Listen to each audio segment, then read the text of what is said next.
So what's going on, folks? How's it going? How was the weekend? Welcome to Monday. Sorry, it is Monday. What's going on, folks? How's it going? Oh, hold on. How was the weekend?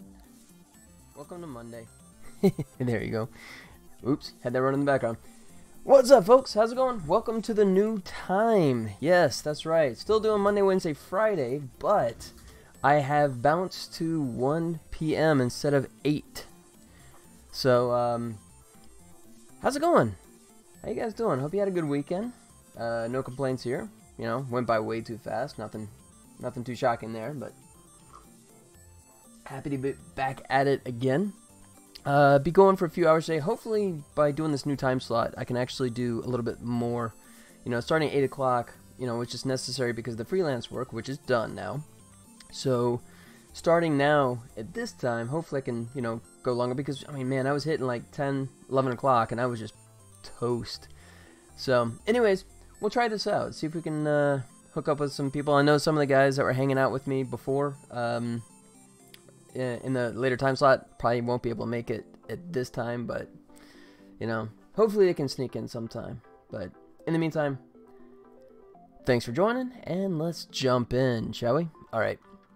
So, when I left off, I was in the process, if you were here on Friday, I was doing renders for the launcher characters, and finished that up over the weekend. So I'd already done the villagers before, so if you guys remember that, that's what I've been working on when I was in LA on the freelance work. So that's all done. So that's all taken care of. And then I threw together these guys too. So these are the launchers, and finished up the renders on those guys. It turned out pretty well. Now I'm looking at this, I might actually scale up the Kraken a little bit. He's looking a little puny in comparison to the other guys. You can actually tell just by the size of the cannonball, which is consistent across. So, but got him dropped in here as well, and that's pretty good. I'm thinking this is probably something I can revisit later on, but what I'm thinking about is this. It's just this is kind of sticking up a bit high. I may want to like rotate that hand downward so I can get him up. There's just a little too much headroom here, so if I rotate that downward, that should allow me to sneak him up a bit more. But that's a minor tweak. I can leave that for a different time. I think what I want to actually do now is, now that I have all those characters rendered, you know, all those different 5 poses for the 5 different villagers, is start implementing this. The the one thing that I've been putting off for forever, but everything's done now, so I should jump in, and I guess that's what I'll do. So let's do it. Alright, so I guess what I should do is start doing a mock-up, or maybe at least set up a temp scene, a temp menu. So let me come over here and I'll hide these guys, and then let's see, start with the customize. Could start off with him, or you know what, probably smarter to start off with the select villagers, maybe this. Okay, and then I have that. Oh, that's right, I'm gonna have to do this as well. Let's see. Oh, you know what? Do I have? Let me make sure I'm doing this right, because I need to make this section modular, right? You can see there's no villagers appearing here, which is good. And the reason why is because, you know, I'm gonna ultimately have different island themes. So I can't have this display the base characters, because if it's a different island, I want those characters shown. So I actually have this as a prefab to load in over time. But let me see if I did that with the launchers. Hopefully I did, otherwise I will have to make a prefab for those guys. Yeah, I did. Good. I was a good boy. Okay. So in that case, what I could do is maybe just take the villagers. Select villagers. Turn that on. Put launchers. Hide them away. And I could probably just, yeah. Go duplicate. And throw this up here. And then I'm going to say, select villager icon. There you go.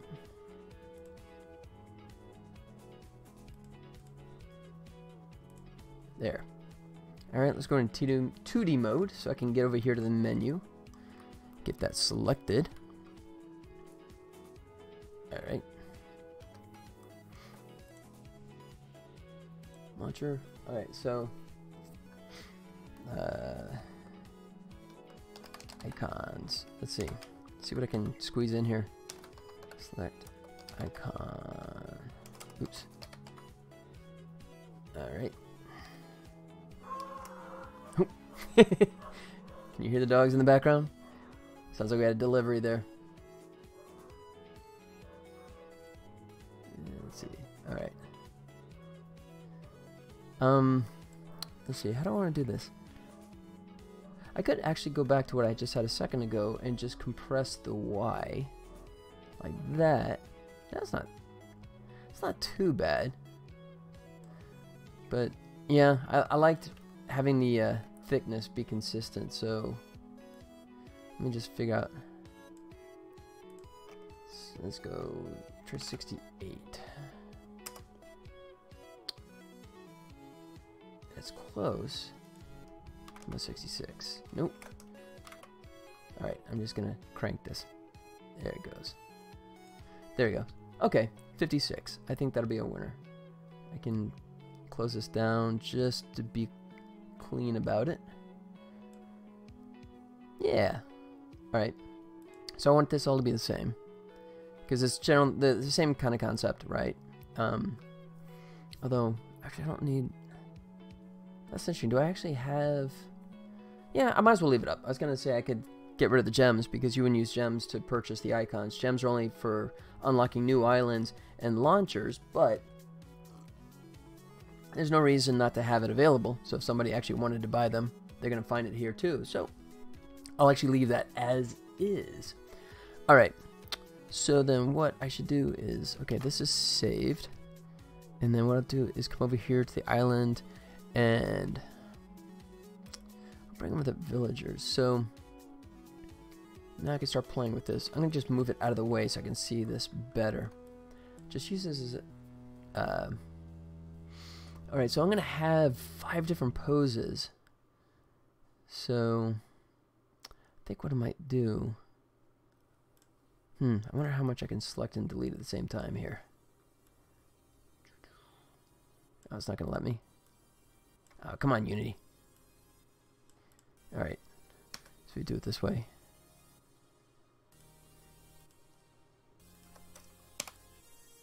Yep, I want to break that. Yeah, villager icon. Oops, cap locks. Villager icon selection. There he goes. Villager icon selection. Good. So it won't break anything. I've done that before where I've like copy pasted and forgot to rename, hit save, and I just, whatever was there before, I just nuked. So that's good. Alright.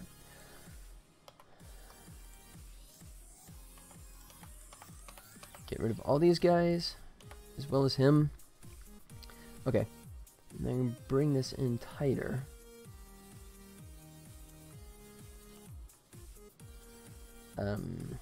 Delete that.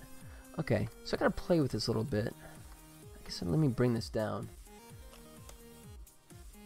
Alright, so it's 5 different characters. This might get real squishy fast, but let's see what we can do. Don't need the numbers anymore.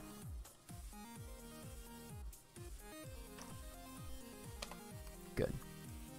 Alright. That's fine, but let me get these guys open and select all these labels.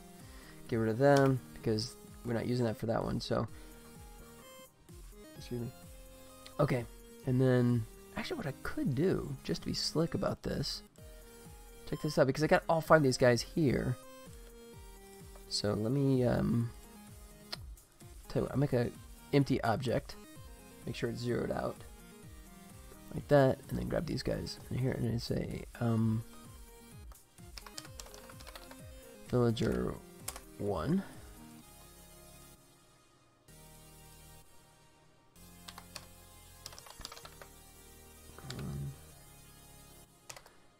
Icon 1. 2. 3. 4. And get that one renamed as well. 5. And who is this guy? And it's, oh, no, that was my game object I just created. Yep, okay. I'll throw these guys under him. Yep. That's good. Alright, so duplicate this. Now we're going to experiment, see how much we can squeeze in. I need to try and get 5 in. That's going to be a tight fit. Might have to just shrink them down, which I think is going to be okay.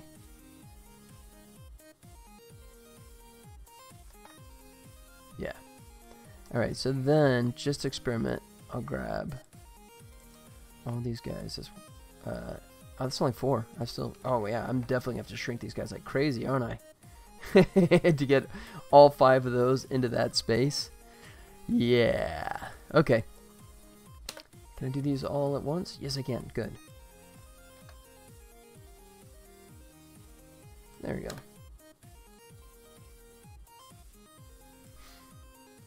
Yeah. Yeah.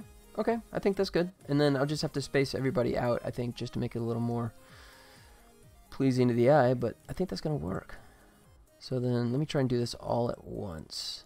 Each row. Like that. And then getting close enough here.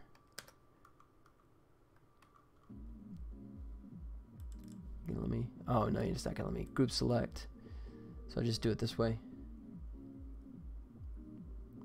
Alright, so then we'll put it here. Put them at -700. And then we'll grab these guys. And then, of course, keep it consistent. So these guys go out to 700. And then next row down. So half of that, we'll try -350. But then we have to compensate for the size of the actual icon. So let's try 65. 70. I'm getting nitpicky here, but 68. Yep, that looks about right. Alright, he's good. And then we gotta grab these guys. And I said that's what? 368. No, that's not right, was it? It was 368. Interesting. Alright, so maybe these guys in the center aren't truly centered. He's centered. Alright, where are these guys? Oh, they're off -25. That's why. Alright, let me get the center guys actually to be truly centered. Like that. There he goes.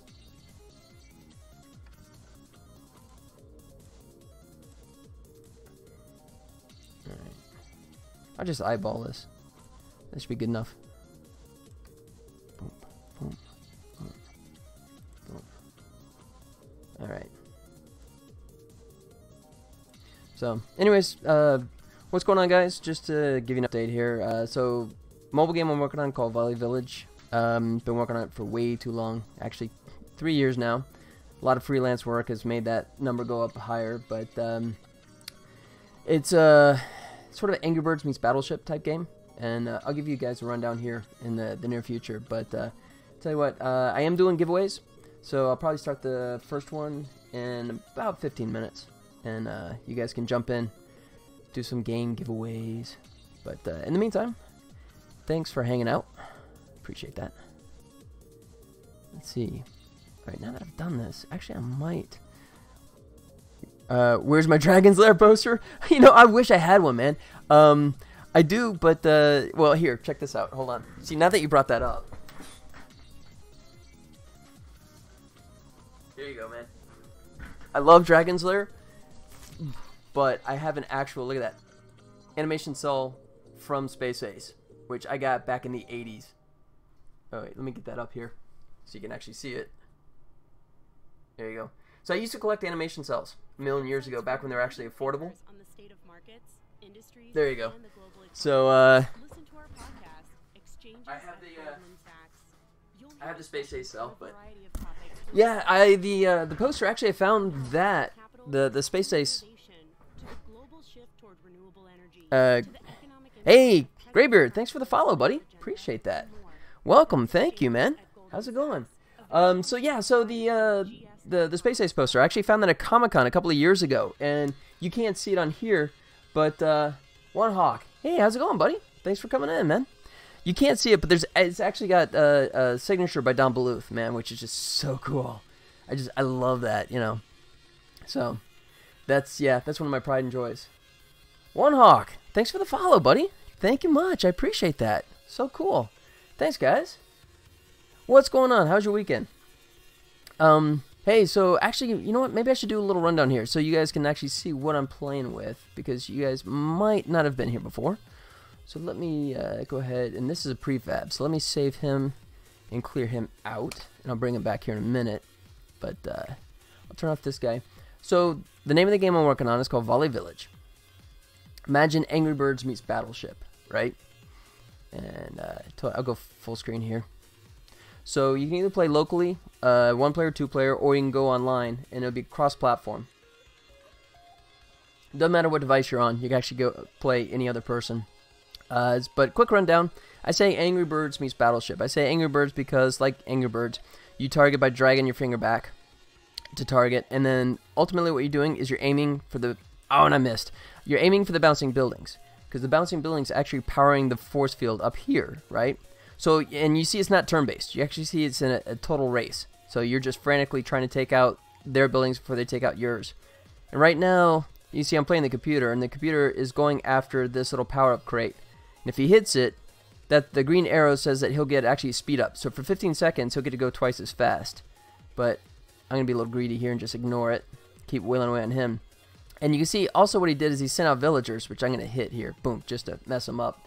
So you can hit the villagers. The villagers you can send out to repair buildings, right?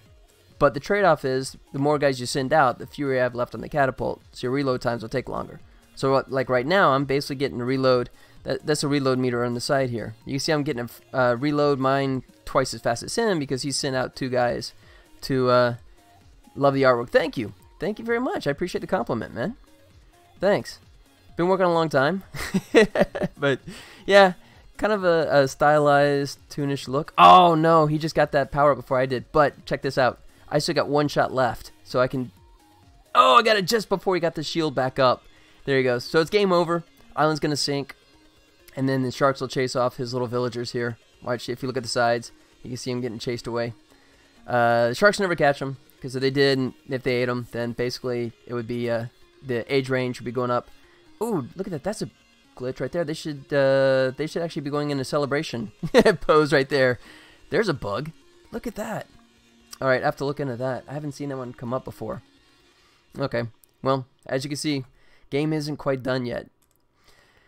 But, so yeah, like I said, you can either play locally. If you want to play on the same device, you can do 2-player, just side by side, like this. And the gameplay's the same. It's just, you know, you're just obviously 2 people on either side, which is kind of fun. You know, it's funny. I've taken this to a few shows and let people play it over the years, and you know, you get 2 people playing side by side like this, they invariably just sort of like start messing with each other, throwing elbows and stuff like that. It's good comedy.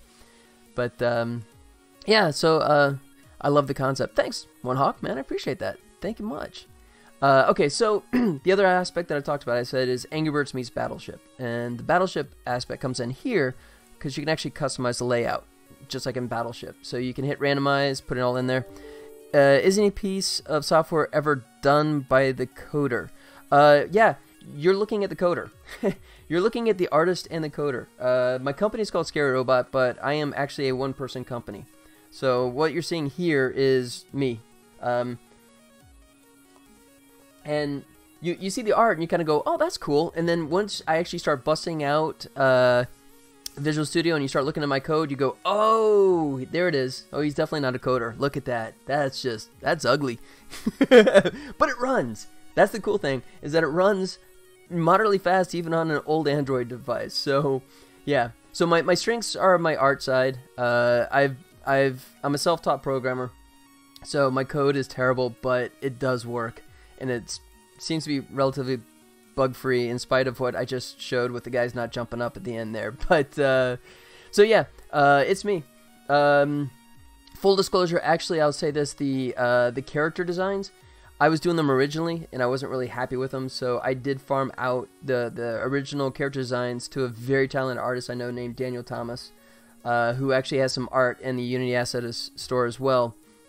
But he actually did some character designs for me, and I would love to have hired him to actually do all the modeling and stuff for me, but didn't have the budget. Once again, one-man wrecking crew here. So hopefully when the money rolls in and I start expanding into different island themes, I'll be able to go back to Daniel and just say, make the characters for me, and not just limit myself to just kind of going, dude, do the art for me, and then I'll go make them myself. But in the meantime, it's just me. So as I was saying, you have the level editor here.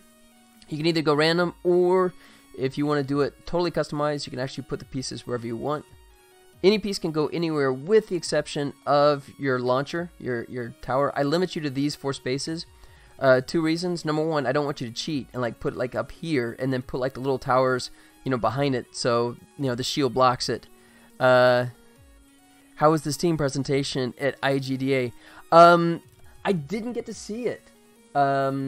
Unfortunately, I was in Los Angeles at the time working on some freelance work. So I came back the week after. So unfortunately, I missed it. I was definitely picking everyone's brain. One of the guys named D'Angelo, who was actually at it, came by into my stream afterwards and was telling me some of the info about it, you know. And it's funny because, so what we're talking about is I'm here in Las Vegas. So anyone that cares, here I am. I am in Sin City. How's it going? We had the guys that run the IGDA here in Las Vegas were able to score one of the representatives from Steam to come and talk to us, and this came right after the big announcement of the Epic and their new their new pricing scheme.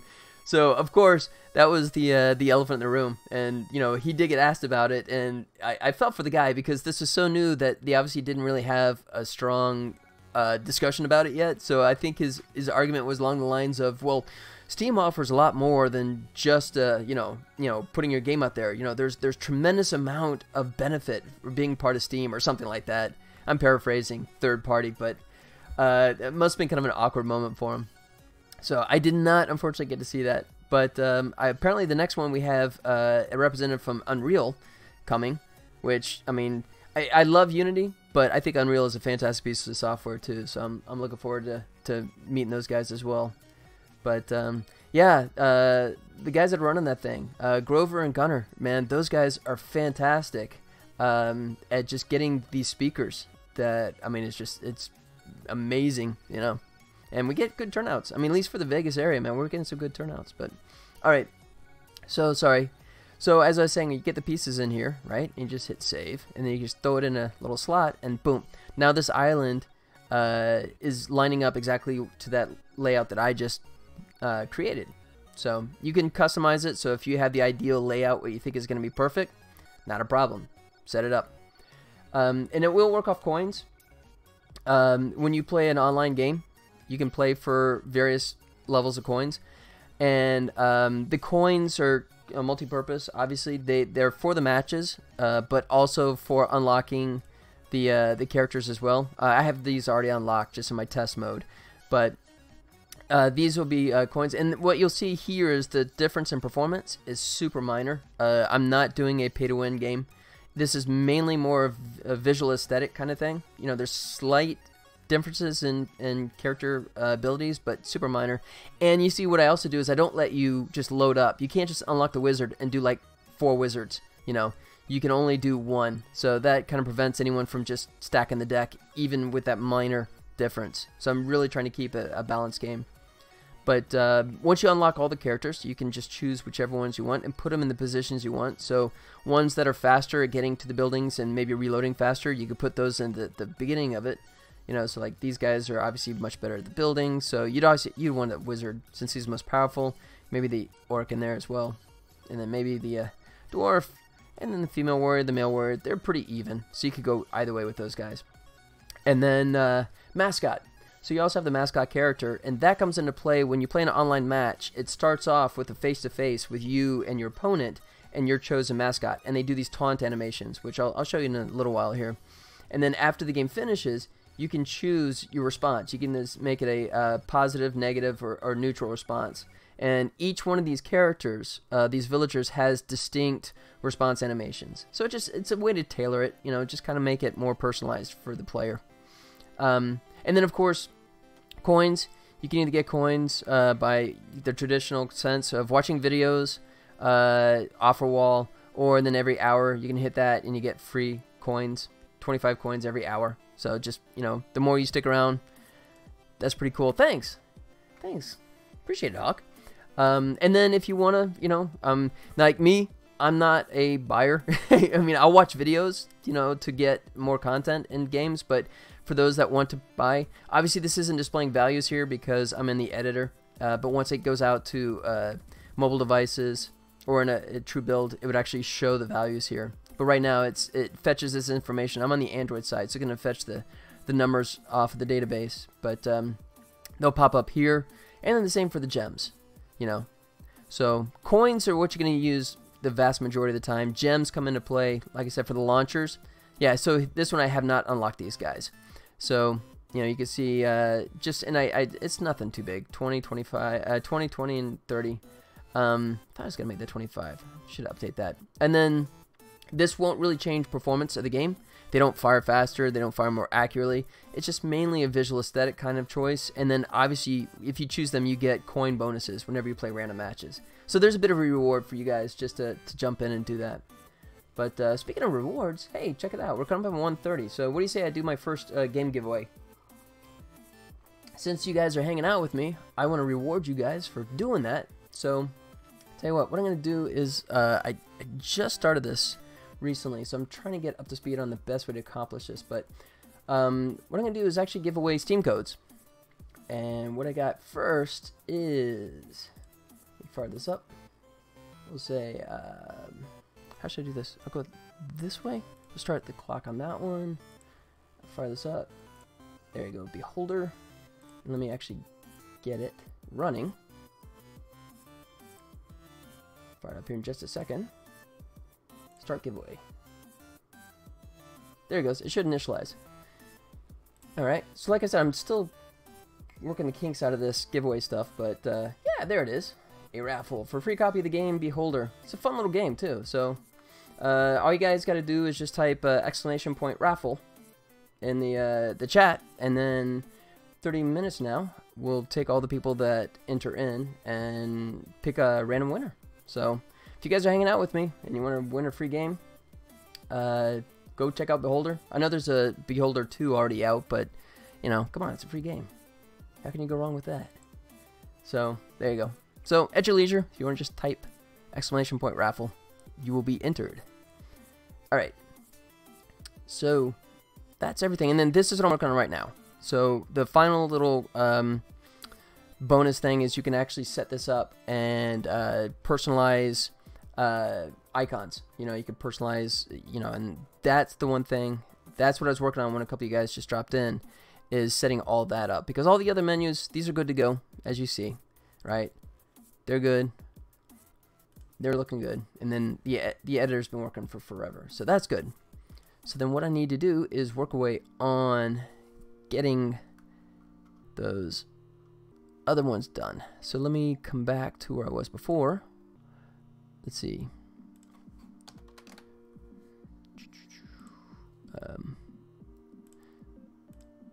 There it is. There's a select villager icon.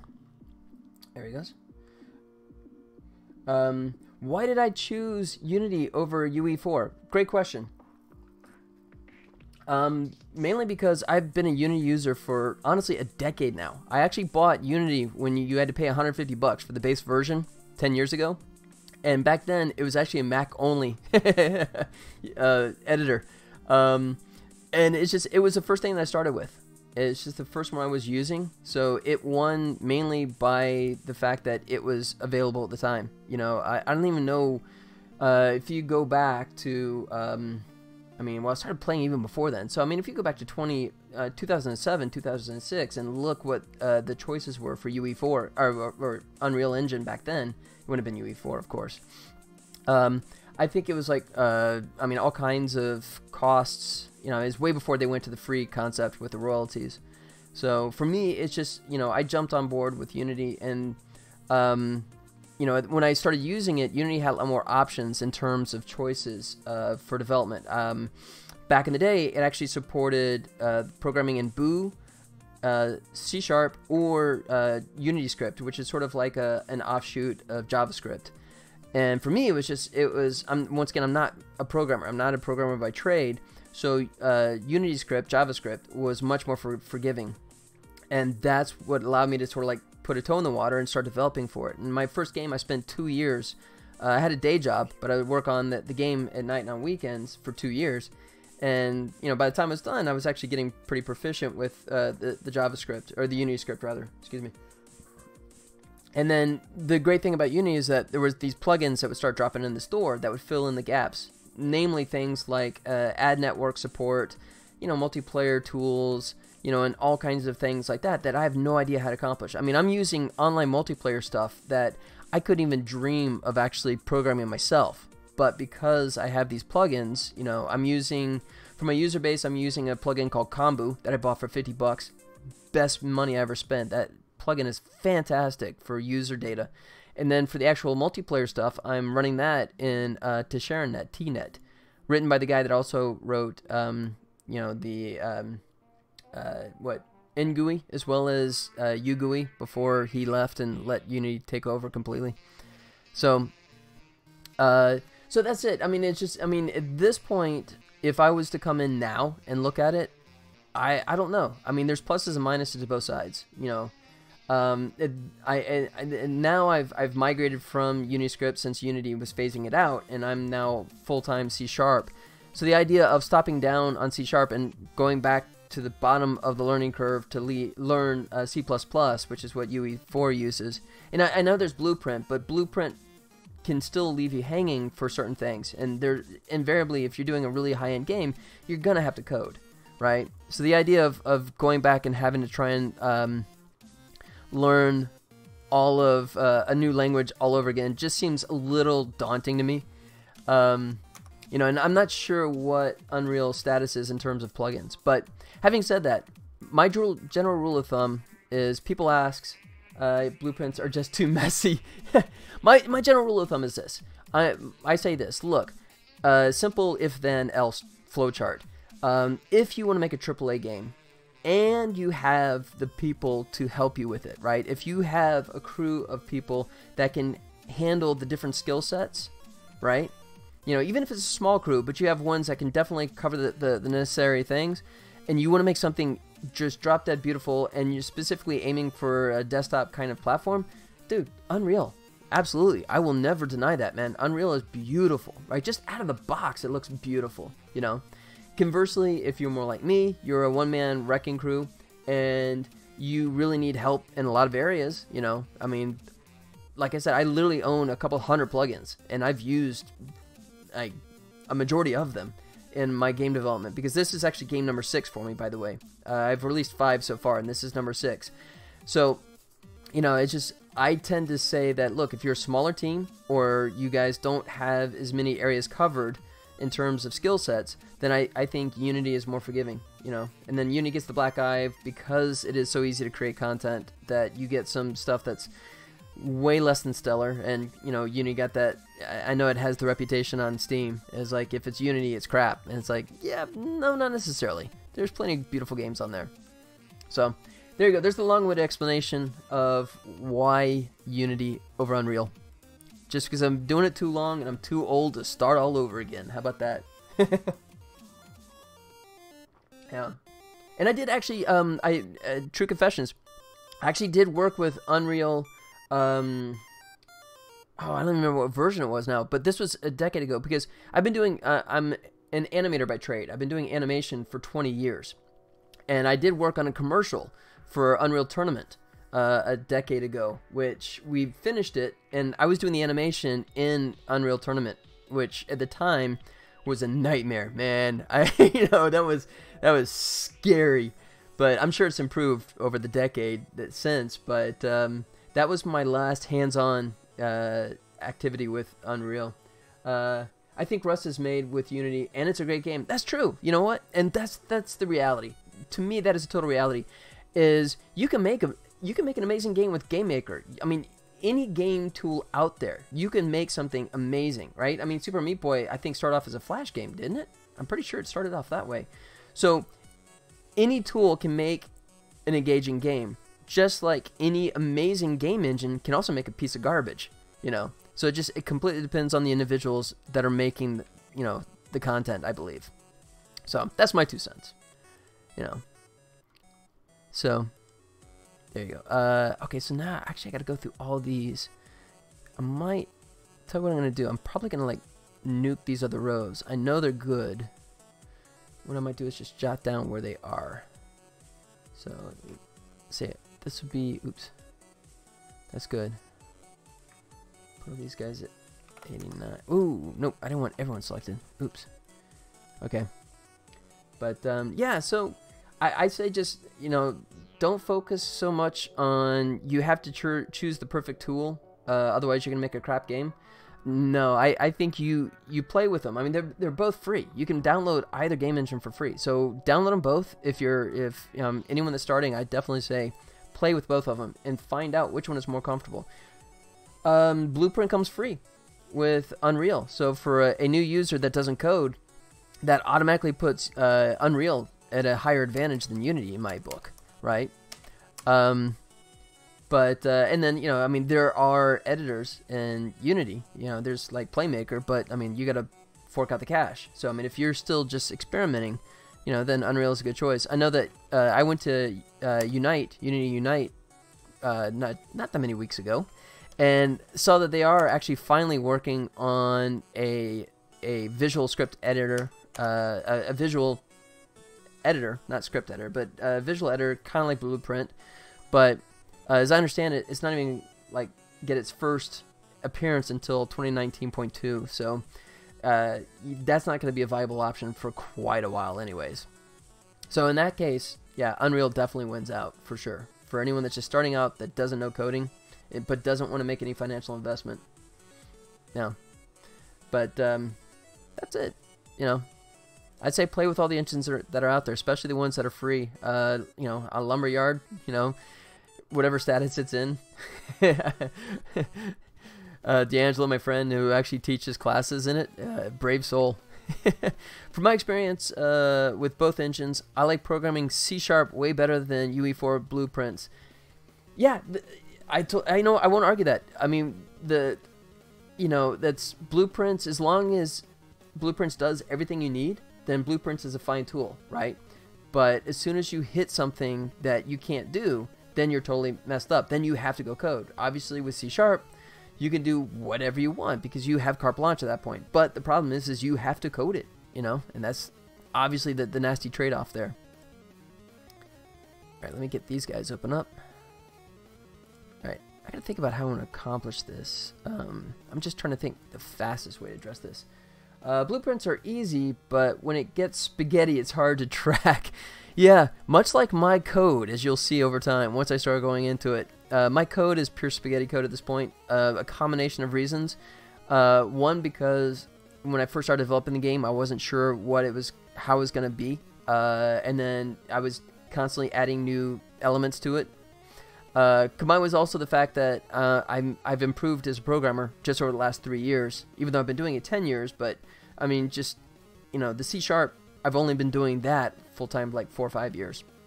So, still improving.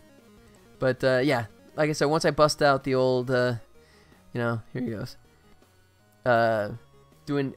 Just for example, here's my game controller. Yeah, look at all this, right? And I know this is totally wrong. I know you do not have this much stuff in a script. I understand that now.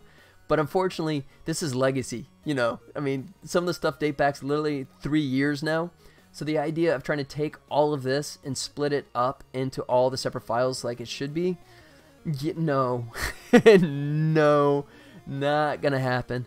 You know, I chalk it up to learning experience, and then next go round, I will definitely come at it better. Yeah, see, there you go.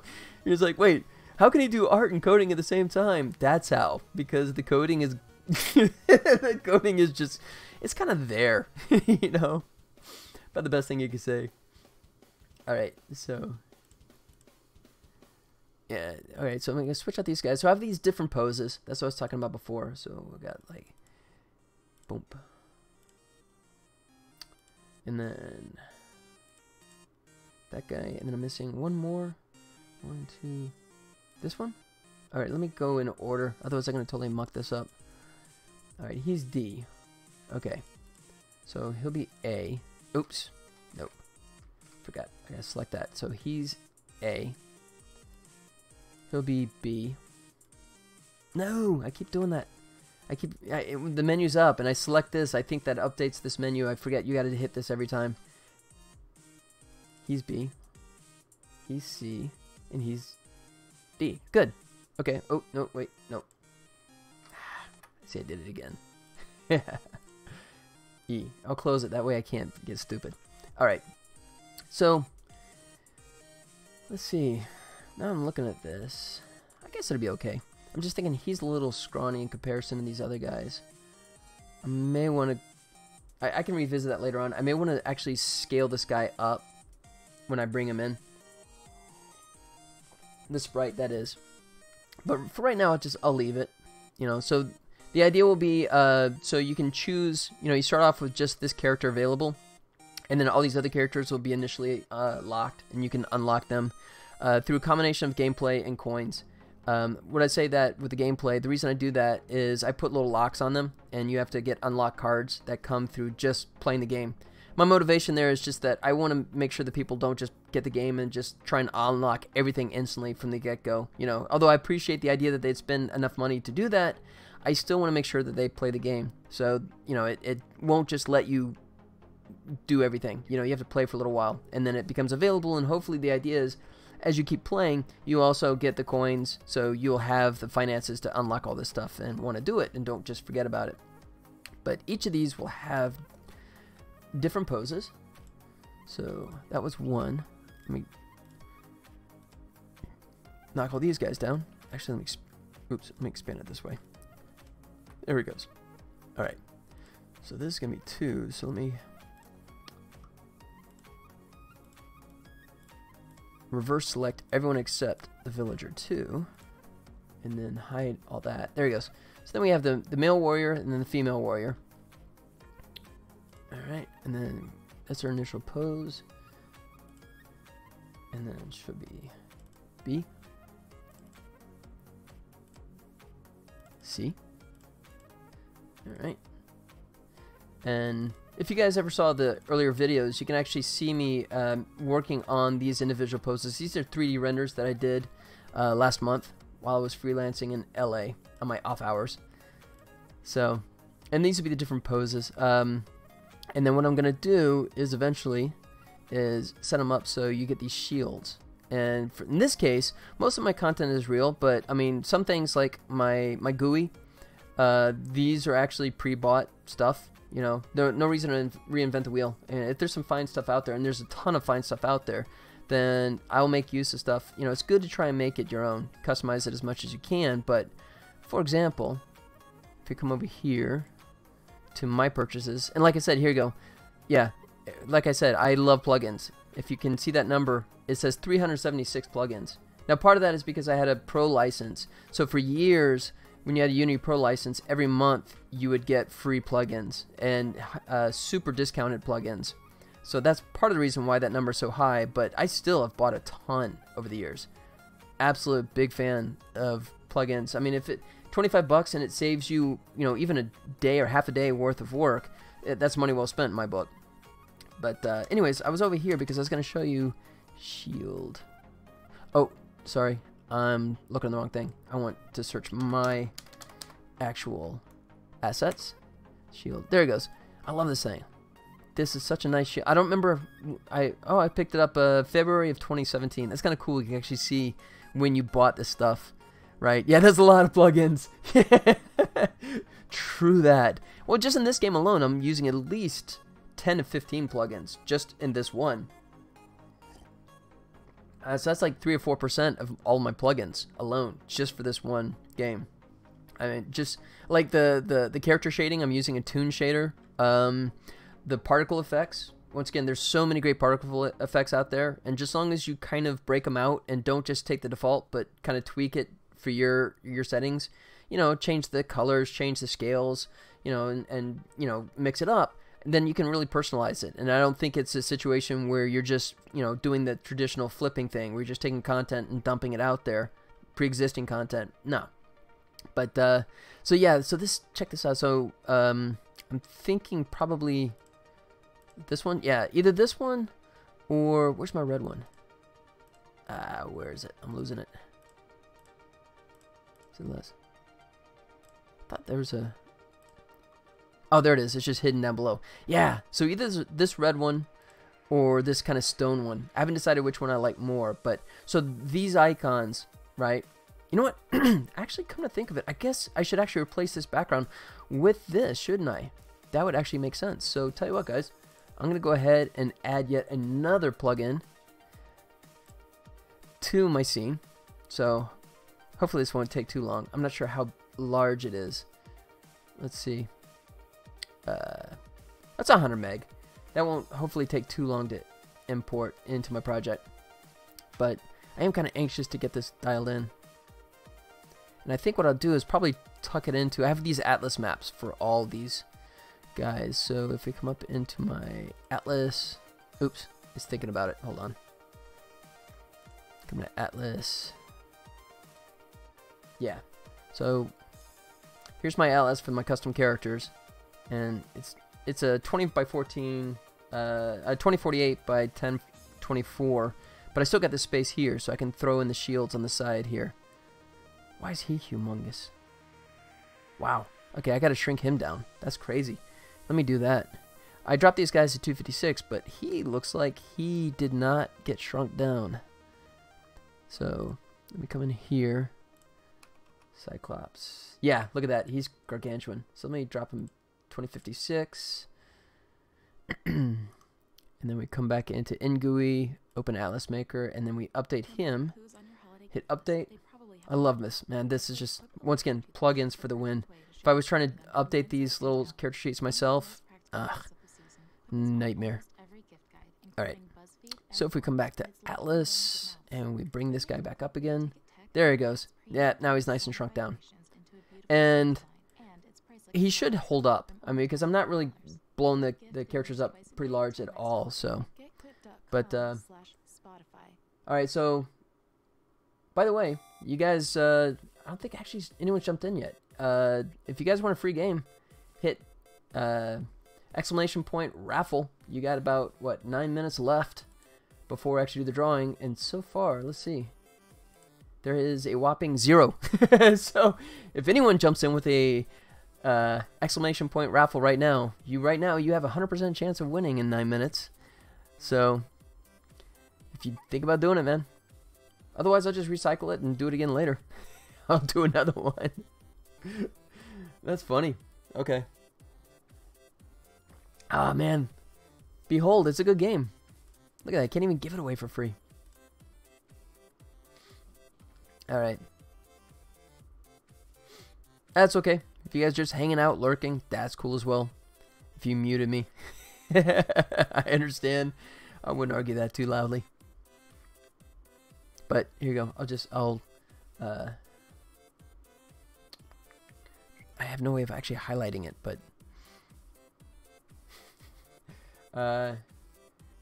you would join, but it's kind of unfair. No. Why is it unfair, man? It's there. Are you kidding?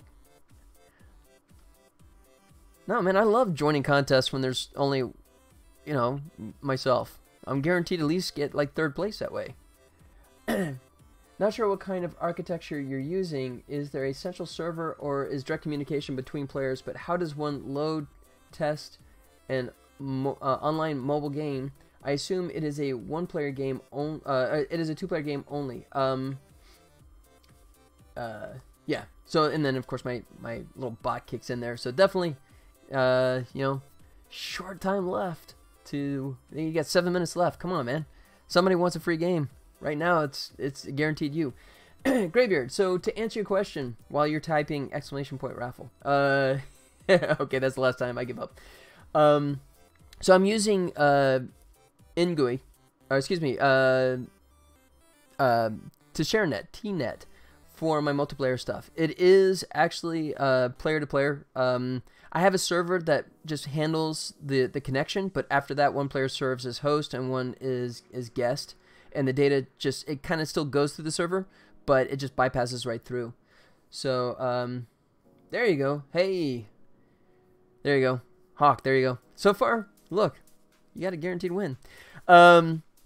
So that's what it is a 2-player game. Although you can actually play 1 player.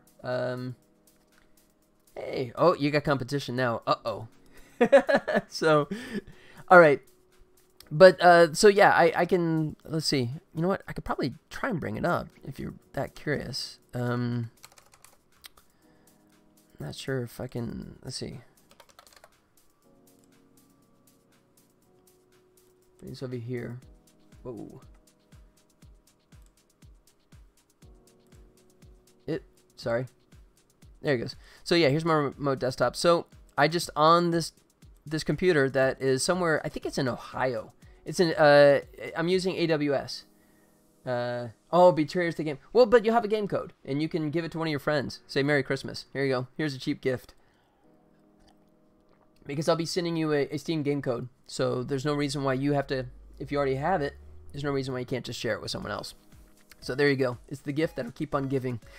But yeah, so this is it. This is my little server, and you can see, as I said, this is just an AWS server running in, like I said, I believe Ohio, and this is the whole thing right here. This is my quasi game server for Volley Village. So if you want, actually what I could do is, let me come down to the bottom here and let me scroll. It's just so much stuff in here now. There it is. Oh, come on. It's just trigger happy. There it goes. Alright, so, for example, here it goes. I'll fire this up. And once this comes up, you should actually see this connect. And you'll see that join in here. Once it joins, it should say... Maybe. Did not connect. Oh, you know what? I'm sorry. I forgot I was working on this stuff, so I just broke everything. Sorry, let me make this go away for a second. Apply. I didn't have the right menus up.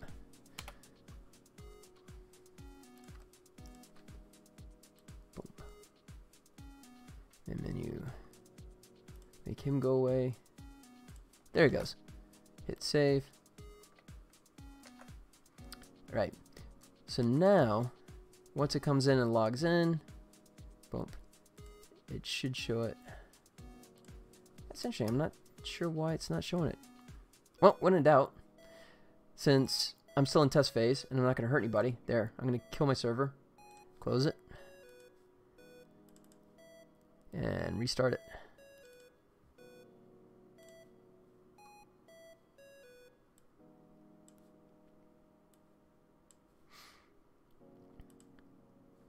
Unless, it might be just the fact that I thought it actually shows when it actually connects, but maybe I have to actually instigate an actual... Oh, there it goes. So the display wasn't updating for whatever reason. That message that showed, I guess, was throwing it off, but it was physically connecting, which is a strange combo. But, so there you go. So now I'm connected to this machine that is somewhere in Ohio, like I said. And then if I set up another game side by side, then I could log in and play an online game. So that's it. And then at that point, the gameplay is pretty much identical to a 2-player game that is played locally. You know, it's just the only difference is that I'm using remote procedure calls, RPCs. So you know, it sends the data over to the other player. And I'm doing a few cheats. Actually, if you guys find this interesting, I'll give you a little more detail about it. So you see this happening like traditional fashion, but this is not physics. This is actually a pre-animated shot. So I did a short shot and I did a long shot, and I actually dissolved between the two of them. And I did that for a couple different reasons. One, I didn't want to send physics over the internet. Two, because this is a pre-created animation, I can tell it, you know, a server time and an angle and a velocity and send that information over to the other player, and he'll be able to match it identically and have those lock in frame accurate, right? And it doesn't matter if it's like lags behind by like a second or 2 seconds, then the shot can just snap into place, you know, and not have to worry about sync, you know, being an issue. So I'm not saying that's the correct way to do it. I'm just saying that, you know, when I was first exploring how to do a multiplayer game online, which I hadn't done before, and I was intimidated by trying to keep everything accurate, that I just came up with that methodology, and it's worked. You know, I've had some other people that actually know what they're doing, and they said that's creative. So, you know, it's worked. You know, so that's what I've stuck with. Yeah. It was kind of an overly ambitious thing to do for a first online game, I think. You know, obviously something that's turn-based where you can just send the information over and sit back and wait for the other person to receive it and process it versus real-time. That was kind of crazy thing to jump in on my first online game. But, you know, I think it's working. We'll see. I'm dangerously close to actually getting this wrapped up and putting it out into proper beta. And I'll let it go through a test phase and then hopefully hammer out any remaining details, and then let you guys go to town on. Although, actually, you can even play it right now. I do have a beta build. If you're an Android user, you can go to Google Play and look up Valley Village in Google Play and download a beta right now if you want to give it a try. Free-to-play game. It's a free-to-play game. Let me bring this guy back up so I can go back to work on that. And we're almost out of time. Excuse me. There you go. So you got 30 seconds. Anyone else wants to jump into the raffle? You got to do it now. Exclamation point, raffle. Do it now. Otherwise, we will see who pulls it off. Alright, so we got these guys. Let me just get him selected. We'll run out of time. I assume you've handled timeouts and such. Will you have leaderboards and friends lists? Yes. I do have leaderboards that work cross-platform, and oh, let me shut this down here. There's my timer. All right, let me. There's going to be an AI as well, right? Yeah, that's what I was playing a little while ago when you saw me play the one-player game. But you know, I'll answer the questions. But let me do this. Let me do the payoff here. Excuse me.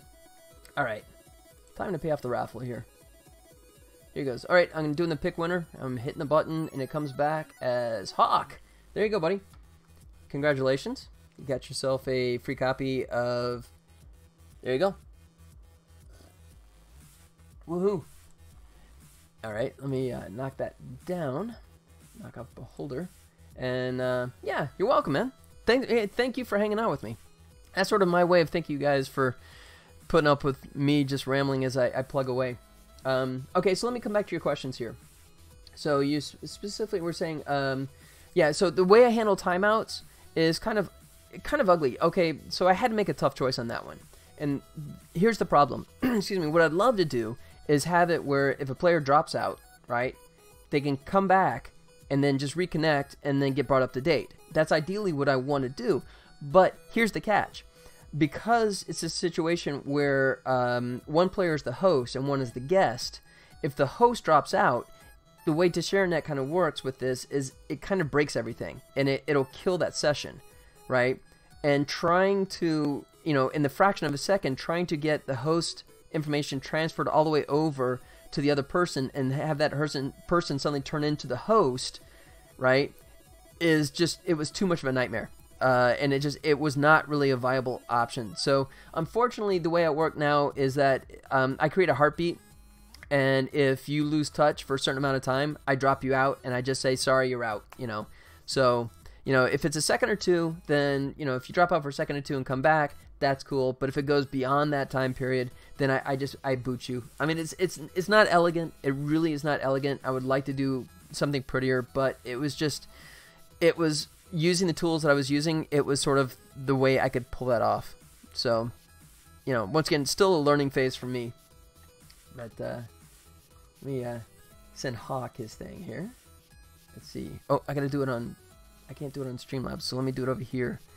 Bear with me 1 second. I gotta do the official payoff. There it goes. Whisper. There you go, Hawk. Just sent you your code. Bon appetit.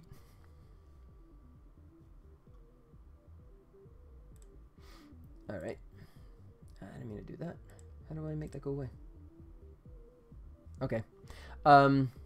So that's about the timeouts. Leaderboards, yes, I will show you that as well. Come up here. I'm not sure where I am at in terms of the status of the leaderboards, if there's actually any values on there. I do clean stuff out from time to time, but I will have a leaderboard based off of number of wins and coins won. Not bought, but actually won. So let's see if anything comes. Yeah, I got a few values in here. So here's top cash winners, and then you also have most victories, right? And then, and this, once again, this will be cross-platform. This isn't like Google tied to Google, Android tied there, and then iOS tied to theirs. This is actually, because I'm using Kombu for my player data, I'm able to actually make it truly cross-platform, which is pretty slick. I like that. So, there you go. All that is persistent on the hosting server. Yeah, you know what? Here, I'll show you.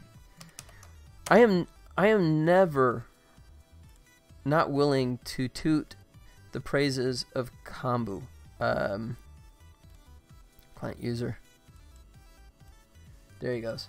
So, yeah, so here's all the different, you know, here's all the players, right? So, you know, and at any point I can just hit any player. So, for example, and I need to do this anyway, so let me move this out of the way for a second. Let me come back, because, oh no, I did actually, it boosted him. So I can come in here, so he's player 1228. So if I go username, if I can select it, 1228, boom, select him, data, and here, now I have it, I've completely exposed all of that player's data. All this stuff is stored, right?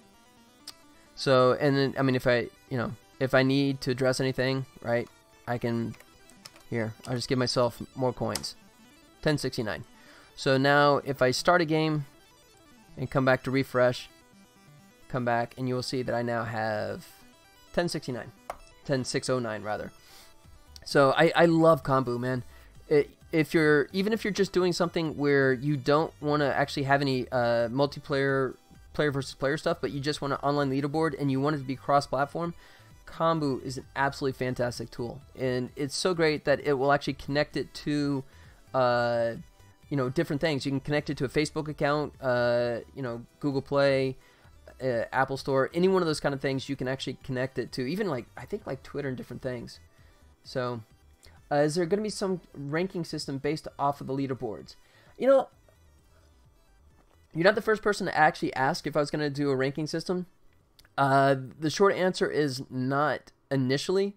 That is something that I probably will revisit later on and maybe add as a post-release feature. I do have this. I do have your actual level, and this is based off of when you play games, win or lose, you accrue new villagers, right? That's sort of the reward system, is villagers. Obviously, if you win a game, you win more villagers, right?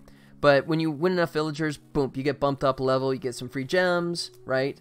But the key thing is, by doing this, hopefully I keep everyone on par. So, you know, you're going to play someone, hopefully there's enough players on there, you're going to play people that are on the same skill level as you, right? So it'll always be an equal challenge, hopefully. And that's the game plan. That's what I'm shooting for. But in terms of actually creating, you know, I've had suggestions of doing clans and stuff like that. That's, you know, like I said, this is 3 years in the making, you know, year and a half worth of real time stuff, and then, you know, year and a half worth of some freelance stuff, that delayed stuff. But it just, I'm really kind of anxious to try and push this out the door and then see how we're doing with it, and then assess how people are feeling about it and start adding features after that. So, you know, so hopefully that explains. This little dot down here, if you see this, this is my grotesque debugging issue. I mentioned in one of my previous broadcasts, but I don't know if you guys were there or not, but excuse me. I came across this weird thing with Amazon. I'm using AWS, and on the rare occasions, it'll do this thing where the games will offset, right? The players will offset. And all my stuff, as I told you, all my shots are sort of like pre-recorded in terms of frames, right? So I just tell you the server time. But for whatever reason, like one in a couple hundred times, the Amazon was doing this weird thing where one player would be like almost a full second off consistently. It wouldn't drift. It was just a perfect, consistent 1 second off, which destroys the shots, right? I mean, the timing is totally different, you know. But I did a bunch of homework, and I found something that's supposedly supposed to sync clocks and make sure that they're accurate. Time will tell. I haven't seen it pop up yet, but this comes up. You know what? I'll show you guys real quick. Tell you what, I'll bring up a second. Let me go desktop. Oops. Documents. Let's see. Fire this up real quick. PC. There you go. I'm going to fire up a second build so I can actually play an online game against myself.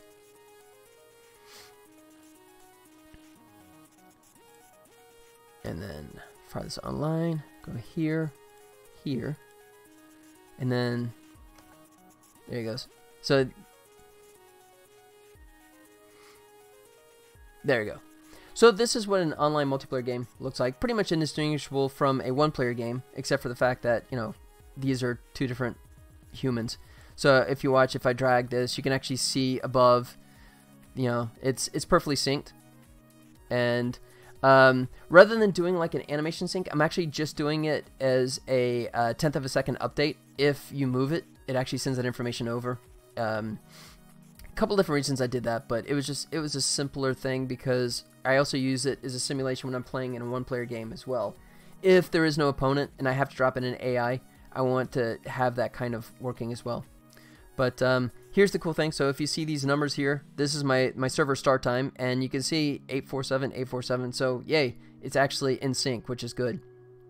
But and if you saw in the beginning, you saw the players, you know, taunting each other. And then real quick, I'll try and do this fast as I can here. So you can see the end result, the payoff. You know, when a game finishes, you get to choose your response.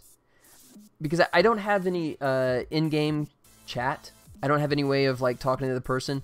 Just because I figure it is a real-time race and you don't have time. If you're going to be clicking on buttons or trying, God forbid, trying to actually talk, you know, text taunts or something, by the time you finish typing your taunt text, he's already taken out 3 of your buildings. So instead, I offer it after the game is over. Like that. There he goes. And you can see the red bar flashing at the bottom of the screen to indicate that's my last way of saying, you know, for God's sakes, definitely keep a heads up. You're about to get slammed. Like that. All right. So then the game ends, and then we can do this. I'd say disrespectful and be respectful. So we come back here, and now you actually see the response. He does this, and he kind of goes. He's like disrespectful, so he like drops the hat, and he's like, "Hat is you, loser." And then he was doing like the, you know, the salute, you know. So that's it. That's and then this is broken. The shark should still be swimming back here.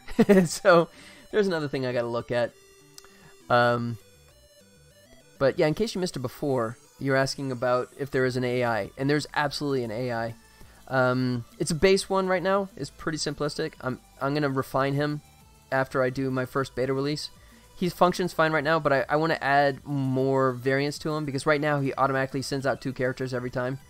You know, and then he goes after every power up that pops up. This is a fun one. So there he goes. So for 15 seconds now, my buildings are shrouded in clouds. So he's just shooting randomly.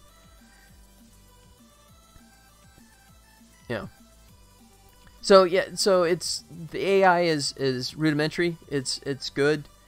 I work off a system where it knows the exact angle and velocity that it should use, but I add a random element to it, which makes it go off and be consistent or inconsistent. And then what I do is I give it a certain number of tries, and if it doesn't hit it in a certain number of tries, and then it'll actually go after the catapult itself and finish it off, or go after the building and hit it, right? Which is sort of like realistic play for a person. If they're making adjustments and dialing it over time, at a certain point they'll finally hit it, you know, and that's a random range. You know, it could be, you know, even with like the randomization, they could still hit it, right? So there's enough that it feels like a human. And then here's a little celebration. You can see the characters jumping up and down. They're doing it correct this time. I'm not sure why they didn't last time. But, yeah. There it is. Excuse me. So there is AI. Hope that answered your question. But, yeah, any questions you guys got about the game stuff that I'm doing, right? Or, you know, I like I said, animation is definitely my forte. So any animation stuff you want to ask me as well. Been doing that for a couple of decades now, and I still do that. I just actually finished. That's what I said. I was in LA for a month. I was working on a couple of TV shows, which once they actually hit the air, I can talk more about those guys. But they're pretty much done for the moment. That's the bummer thing about doing animation on these things, and that's true I think for people that work for game companies, is that you do this stuff and you work on it, but you have to wait until it actually hits the streets before you can talk about it. It's just this delayed reaction. You could potentially add effects such as wind direction and speed. That was a consideration. My very first prototype, I was telling people that I was even originally the islands floated up in the air, and I was saying that I was going to have this kind of thing where on the higher levels, the islands would like rise up and down, and then I talked about wind and that kind of stuff. And what I thought about after the fact was that I want to at least initially keep it really simple, right? And then I need to get it out there and let people play it and then adjust. If people feel that there's enough there, with just this stuff, then I may let it stay. But if there's a big feedback coming back saying that we want more features, and the other scary thing about that though is as soon as you start adding these specialized features, then you're segmenting your audience, right? I mean, I'm already doing that somewhat just by the fact that I have these different matches with different values. So I mean, if you look at this is, I got 1, 2, 3, 4, 5, 6 different match levels, right, in terms of values. So I'm already dividing up all my player pool into 6, right? But then if I fragment it even more, saying that, and then, I want to play this one, but I do want wind or I don't want wind, then I've split it off even more. And that was my biggest concern, was that I want to make sure that you guys are playing other guys, other humans, So if, fingers crossed, man, if I put this thing out there and it finds an audience and there's a bunch of people playing it and they want more features, more bells and whistles, I'm happy to plug all that stuff in and give them exactly what they want. But it just, at least initially, I want to make sure that you got warm bodies to actually play against, if that makes sense. So, that's the mindset. That is what I was thinking. Hope that makes sense. Let me refresh. Okay. So, I'm going to come back to this. So, let's see. And, yeah, so I just make sure. So, Hockey did actually get that code, I'm hoping, right? I did whisper it to you. I did do that correctly, I hope. Pretty sure I did that correct. But, if you didn't get the code, Hawk, just let me know, and I will resubmit. But I think you're probably good. So, okay. Momentarily distracted. So let me come back over here.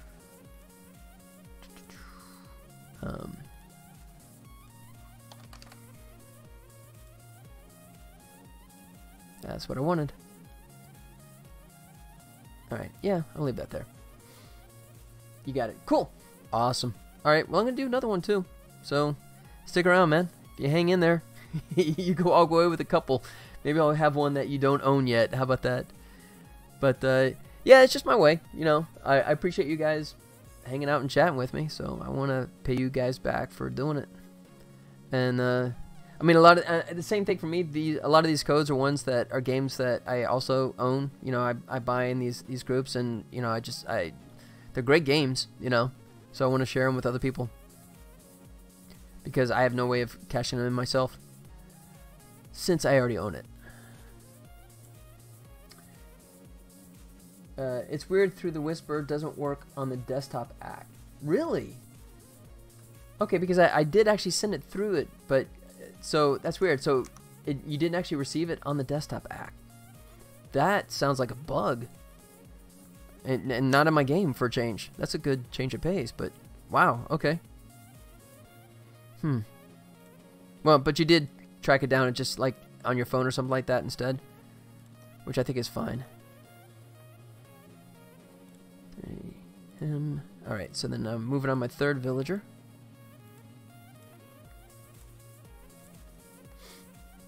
That is strange. Alright. So another thing I was doing too, I don't know if you guys are into it, but one of the things I started doing when I was doing the late night broadcast, my 8 p.m. to whenever broadcast, A couple of the guys who are hanging out with me like to talk movies. I love talking movies. So if you guys any like movies or TV shows, I am also down with that, man. I love that. I mean, I was in LA for 12 years, man. I worked on that. I had to use browser to pull up Twitch. Huh. Okay, that's strange. Actually, you know what? Come to think of it, I was using the browser. I was not using the app. Wow, that's kind of funky. Okay, well, I'm glad you got it, man. Yep. Awesome. There you go. Well, give me a little while. Like I said, I'll fire up another one here after a while. Do some work. And do some more chatting.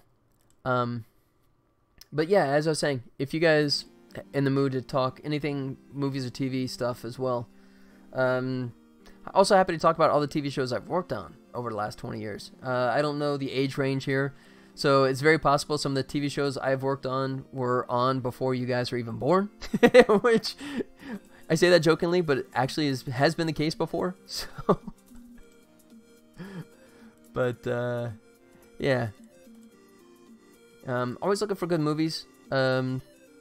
Oops, stuff that's out there that I haven't seen yet. I always like for. I keep switching that one. Him. There it goes. So that's always a fun thing to talk about. So let's see. This says A, and this guy's gonna be B. Yeah, I got this straight now. There he goes. And then of course he'll be D, and he will be E. Yeah. So tell me, actually, while I got you guys here, Graybeard, Hawk, man, tell me about yourself. You guys developers as well, or are you just gamers yourself, or are you just like watching development? Give me some insight. I think, was it Graybeard that was talking about some of the stuff that you're doing coding or something? So feel free to share, man. You guys don't want to hear everything about me. Alright, here we go. Let's see. So I'm just refilling my drink here. Let's see. My tastes range quite a bit. Love a good action show. Ray Donovan. Yeah, my Lee Schreiber, man. My wife loves Lee Schreiber for sure. As well as a good BBC show. Poldark. Yeah, Downton Abbey. I was a big watcher of Downton Abbey for the first couple of years. But I kind of pulled up stakes. Specifically, I won't give spoilers away, but you know, when Mr. and Mrs. Bates had their misfortunes, I was kind of going, you know what, this is just getting too much for me, man. I had to like throw in the towel there. I was just too frustrated. It was just so unfair, man. I mean, that poor guy would just already put up with so much. You know, to be honest, video games ruin movies for me. Well, in the sense that you watch a movie and you're kind of going, you just want to like pick up your joystick and control what happens, Hawk. Which I can understand. That's funny. Let's see. That one. There he goes. Yeah. Yeah, I'm a big BBC fan as well, too. Some of that stuff gets on Netflix and Amazon. I just finished watching Orphan Black recently. That was a fun show. Honestly, actually, let me say this. I started watching Orphan Black in the beginning. I watched like the first couple episodes, and I was just kind of went, no, I'm out. It wasn't really connecting for me. But, you know, all my friends were raving about it, so sometimes I have to do that. Sometimes my first impression of a show is just like, I don't like this, and I walk away, and then I come back, and then I ended up just binge watching the stuff out of Orphan Black. Because by that point, Amazon had like several seasons worth. Excuse me, so I was able to just like plow through all that stuff, and I was completely on board. And I thought it got better as it went along. I'm a student at UNLV. Getting a CS degree and just trying to explore different career paths. Okay, so yeah, you're one of my neighbors. Cool, okay. Sorry, I didn't recognize the Hawk name. Cool, man. Well, thanks for hanging out. Yeah, so speaking of, are you going to be doing the Game Jam in January? I will be there, man. I'm actually, that'll be my first, like, real, honest-to-God Game Jam. I'm looking forward to doing that. Even thinking about streaming it I know that's a little crazy. I don't know what the internet connection is going to be like there, but I'm actually thinking about if I can do the Twitch stream there. I would actually be nuts enough to do that for 48 hours.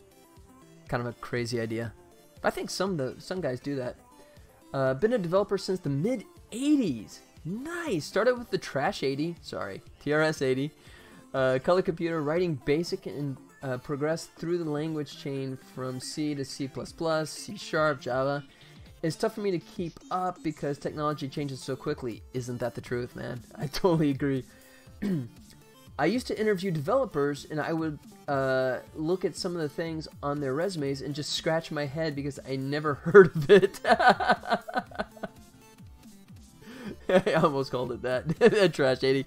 Come on. I'm of that generation, man. I'm old too. So, yeah, I had a TRS 80, C64, and then went the Amiga route, and then from the Amiga to the PC, and I've been PC ever since. Oh, okay, we met at one of the IGDA events. Cool. All right. Well, man, thanks for hanging out. I totally appreciate that. But, yeah, I'm glad you're here, man. And but you haven't answered yet. You're gonna be able to it's literally in your backyard. If you're at UNLV, then yeah, you definitely have the opportunity since it'll be right there for the game jam at the end of January. Should be fun. I'm actually thinking about bringing my Leap Motion and maybe trying to make whatever game we decide to come up with using the Leap Motion input. So, but yeah, Graybeard, man. So that's awesome. So you've been doing it all that time, working your way through. I dabbled. The closest I came was like some C64 stuff with the old. Do you remember the old Compute Gazette? Yeah, there's Compute Magazine. There's Compute Gazette for us Commodore types, and that was the only real exposure I got to programming. Where you type in the code that came with the magazines, and invariably there'd always be typos, right? So you had to try and figure out what was wrong, and in the process, through osmosis, if you weren't careful, you'd actually learn a little bit about programming, in a quasi kind of way. So that's kind of it. And I mean, I've dabbled with it, but never really had, with the exception of, I had a Pascal class in high school, but on an Apple IIc, so I don't think it really counts much in terms of saying it was an actual programming experience class.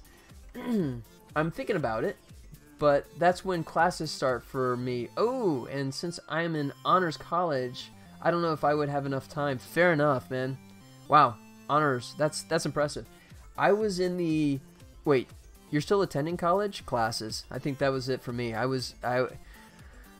Full disclosure, man, I was never a very good college. I was never a good student. Not much patience. I was actually pretty terrible about that. So, congrats on that, man. That's very cool. That's very cool. So yeah, I could totally understand. Well, I hope you at least come and hang out, when you're not studying your brains out. Let's see. I do. The Coco had the Rainbow magazine, and yeah. If I wanted to play that adventure game, I would have to type it in, and yes, it would never work the first time, or the 10th, right? Maybe it's this. No, that just broke it more. Back when games were on cassette tapes, and to get it to load, you'd have to sometimes slow it down or speed it up. Yes, I had Jumpman on an audio cassette tape, and it was on both sides. You'd put it in, and it would literally take 30 minutes, and you'd have to wait for a little message pop up to say turn it over, and you'd flip over the tape and put it in there, and you just had to hope for the entire hour that it was loading that it never picked up an error, because if it did, back to the beginning, So once you got that game loaded, man, you played the crap out of it because you spent an hour just loading it up, and So anyone that complains about my game when they say your game takes like 12 seconds to load, man, I just want to go, here, try this cassette tape and come back to me, okay? Oh, when I was a kid, I was so happy when I upgraded to 16K of memory and got my first modem. Yeah. Oh man. Or the old Rockwell. What was it? Rockwell's, right? you know, not even the 14.4s, because he started off like the, what, 2400s, 4800, 9600, before the 14.4 modems. Yeah, just insane. You know, stuff would load when it felt like it.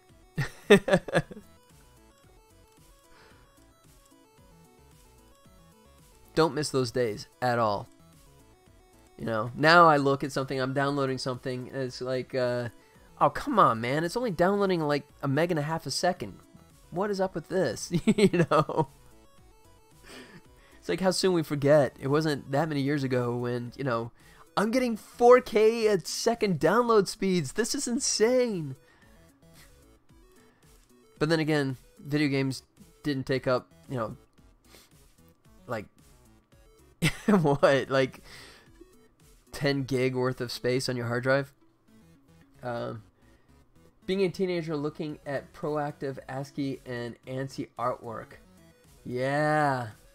Yeah, absolutely. Yes, yes, yes. Oh, man. But yeah, that's so true, man. That is so true. Yeah, because the games back then were expensive. It's crazy, too. I mean, they were like, you know, $40, $40, $50 back in like 80s dollars. You know, I mean, we're talking, you know, easily over $100 by comparable today's standards. You know, but yeah, so I mean, that never really happened much. So that's why we had to turn to the magazines, just so we have, you know, a game to play. You know. Alright, I definitely got some size issues here. Probably have to adjust these guys, because I don't want to scale it here, because this is going to be much more modular. Oh, provocative. Ah, yeah, yeah. Provocative. Okay, it was interesting when it was proactive ASCII. I thought that was like, you know, ASCII that updated on the fly, but provocative ASCII. There you go. Wait, is that it? Wait, no, turn your head like this. Oh, wow. Life before the internet. Those commas and parentheses were just, you know, they were magical. Oh, that's just terrible. Funny, but terrible. Wow. Alright, so I'm looking at these characters, and I'm definitely going to have to do some cleanup in terms of scale. I guess I don't know. I won't do it now, but I'll definitely have to do some tweaking, because when I start slapping these on, I want them to be relatively consistent. So I need to do that before I actually do the import. But I think, you know, and now that I think about it, actually I gotta, excuse me, I might have to make this into a scrollable list. I think I'll do that. Or, you know what? Actually, I take it back. What if I do this? Let's see. If... that should be everybody, right? Nope. Okay. I think what I'll do is I'll actually compress all the stuff on one side, and then just have the information on which character you selected. So now I got to think about which side I want that to go on. Yeah, I think I'll actually have the character on this side. So let me start squishing all these guys over. Alright. Now, this is going to be a pain, but necessary pain. Let me compress all this stuff again. Like that. Okay. So, actually I could... this won't be too bad. If I just unselect the right stuff, this should go pretty fast. So that should be everyone. So I should... yeah, good. Okay, this is actually going to be peppy. And now that I see this, I'm going to take everyone, push them over just a little bit more. So that gives me some room once I compress this stuff down. Alright. Do my deselect for all these guys. Boom, boom, boom.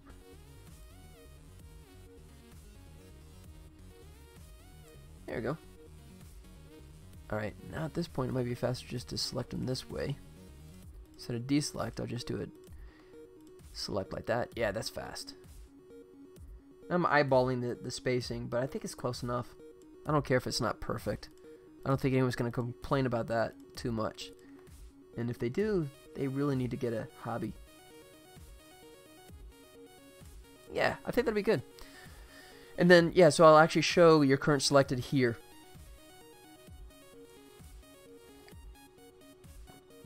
Yep.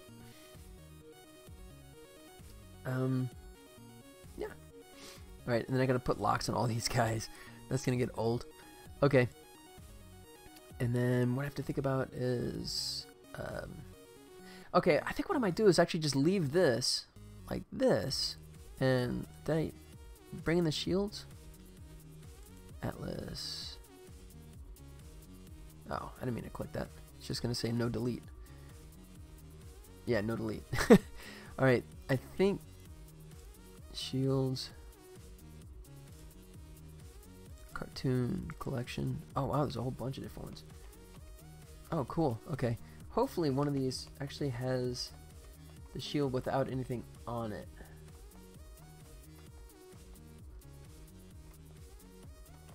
Wow, there's actually more than I thought there was. This is just the cartoon. Yeah, this is the one I like. Alright, so, yeah, I hate to say this, I'm going to have to bring it into Photoshop. If I bring in a couple of them, I should be able to find enough space to compile it together. Like that. 230. Okay. Let me find a couple that are like right. Okay, so that's a good candidate. So, let me go ahead and open this up. Show Explorer. So I'm going to drag these shields into Photoshop so I can get rid of that little centerpiece. Do it like that. Alright, let me get Photoshop fired up. Yes, I own an ancient old version of CS6. I don't have the latest and greatest, but the beauty of it is the fact that it's paid for. I'm not renting it. I actually own it. And I'm missing out on the latest and greatest features, but I'm not having to pay for it every month. So that's a good trade-off. I'm okay with that. Alright, so we'll drag him in there. Oh, wow. That's even cooler now that I see it up close. Look at that. That's some beautiful looking art, isn't it? Okay. Sorry to keep bothering you. No, no, dude, please. Bug me, man. I love chatting. How often do I back up my code? Do you push out to a revision control platform? I do not. Unfortunately, I'm exceptionally bad about that. Part of it is because, once again, I am a one-person team, so it's not like I have to get it synced up with any other user. What I do is sort of a it's terrible, but I'll show you. Sort of like a two-step system. Okay, I don't even have it done. This is new. I just put this machine together. I didn't put it together. I actually purchased this one. Normally I build my own computers, but this is my new machine, so I don't even have more than my one iteration. But so I do have this. You know, here's my Valley Village, and then what I'll traditionally do is over time is I'll bump it over and clone it, you know, just as a backup. And then eventually, when I'm happy with it, also what I'll do is I have a network drive, a network attached drive, so a NAS drive, and I will throw it over there. So the NAS drive has older builds, and then these are more current, which is still a stupid thing. I know it's not really the smartest thing, but I'm not a big fan of storing stuff from the cloud. I know that makes me a bit of a Luddite, and I wouldn't argue that for anyone that says it. But I'm pretty good about just, you know, cloning my just the bare stuff, you know, just the assets and the scripts, you know, into redundant folders, and like I said, and then putting it on the NAS drive too. And then the NAS drive is actually backed up to an external hard drive. So in that sense, I'm like overly paranoid in terms of like losing data, you know, aside from just overwriting something myself. If that hard drive crashed, I would be sad for you. Thanks. Yeah. Thankfully, I am a bit of a pack rat. So, and like I said, so I mean, I do, at this point, I literally have it, 3 instances of it. I have it on this one and the NAS and the external drive that the NAS writes to on a nightly basis at 9 p.m. I could, if I wanted to, I could actually have my entire project on the NAS drive, but you guys can tell me if it's different. In my case, I get frustrated just by the speed performance of the NAS drive, and that's why I shortly just got so frustrated. I just took the project and dragged it local, and that's kind of been the methodology I've worked since then. You know, and just from time to time, like I said, I mean, I don't have any kind of hard, fast date on how often I do it. It's just, for me, it's more like a platform. When I've added a bunch of new features and they're actually working well, that to me is sort of benchmark, and then I'll version it, clone it, just have it back up, you know. So that's my methodology. Not good. It is. I don't know if there's anything I do in terms of game development that's actually the proper way to do it. So, you know, I'm bad. All right, let me go through it this way. All right, so what I'm looking for is just icons that have like small elements in the middle, so I can hopefully blend them all out and get one unified shield with nothing in the center. That's actually pretty good at the top. So let me come back to the folder here. And that was, who is that? This Cartoon 2 version 6. So I'm going to drag him up here. So yeah, in just a moment, once I feel like I got enough, I'll consolidate. Actually, I didn't need that. Just bring this one back up again, couldn't I?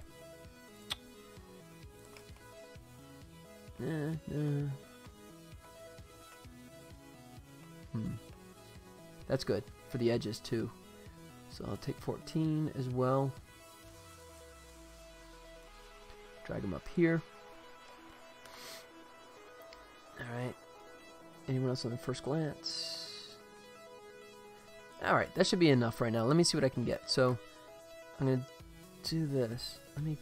Alright, this is an old trick I do. When you do a copy, paste, but then you're not hitting the borders, sometimes it'll like shift where it places it. Or do like a smaller contracted size. So, I don't know if you guys do this, but it's kind of the way I work around it. I'm sure there's probably a proper way to do this, but my thing is, let me go black so I can actually see it. So I'll just paint the corners like this. Does anyone else do this? Or is this just a me thing? So that way when I copy it and I go paste as a new thing, boom. That way I know it's perfectly centered. It's not going to like shift it. When you're trying to composite a bunch of things together. That's my little hack. I mean, I know I could just grab the item, but I never trust it to actually place it centered. There. So you can tell that's perfectly, look at that. Yeah, it's perfectly centered. I'll grab this guy. Do the same up here.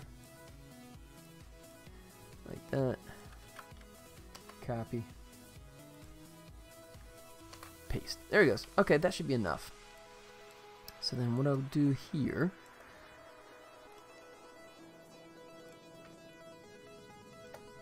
Actually, I'll stick with the this one.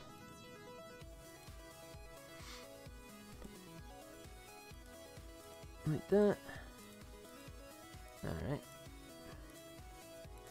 Not being exact. I figure close enough is good enough.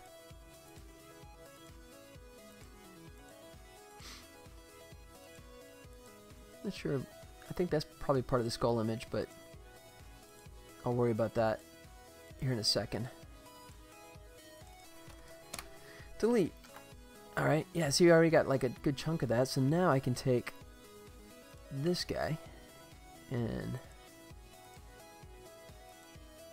clear out just what I need off of him and see if we can get really close to having almost all of it filled in now.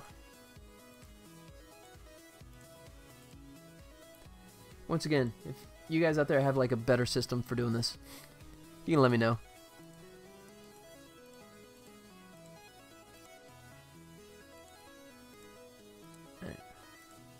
I'm not sure if I'm going to stick with a red color because my characters, the teams are red and blue, so I may want to adjust that. But okay, so I'm close, but I need to find some way to. Let's see. I gotta find another one that has like this center section. open so I can hopefully clear that up without having to just do an actual paint. That might have some. 13. So we'll take 13 and throw it underneath.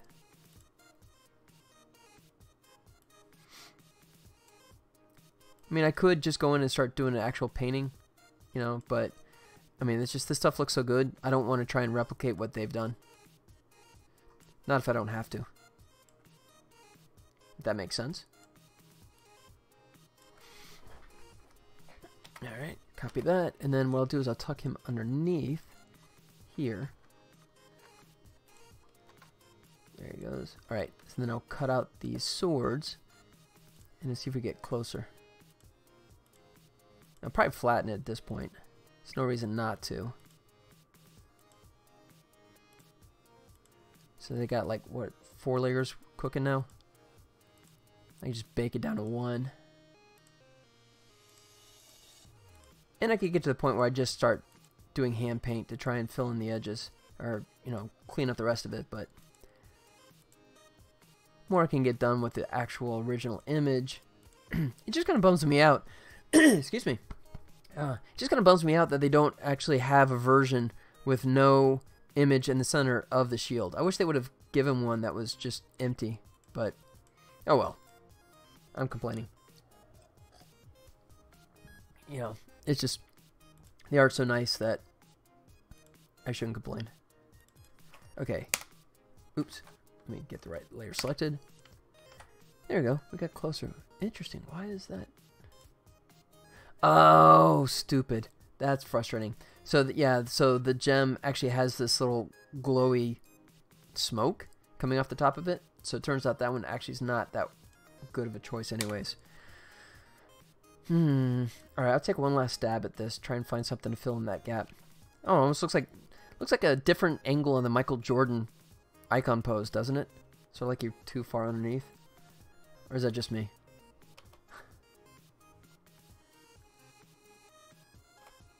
Alright. Alright, I may be down to just painting at this point.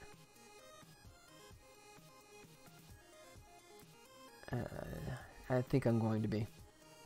Alright, well, that got me most of the way. That's still pretty good. Alright, so I'll merge all these. Okay.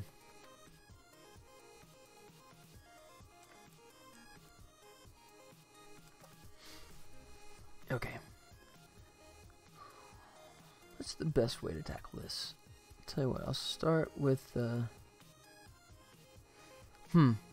yeah, those lines are definitely going to be a challenge to replicate that.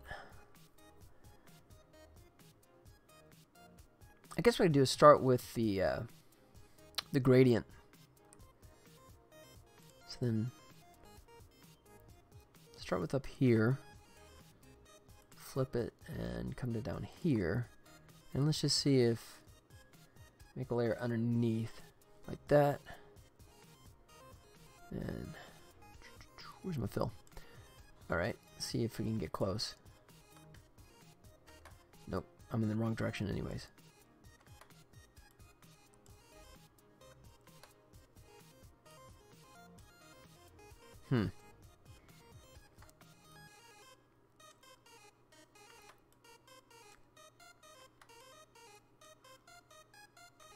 Alright. I don't feel like playing with that, so let me just select him, and I'll try scaling, dragging him around. See what that does.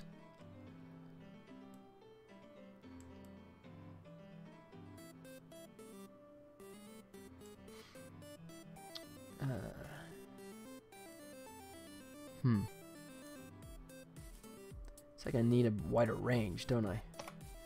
Alright.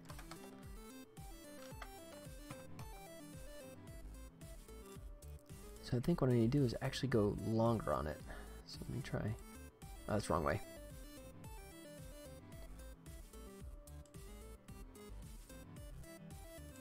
Alright.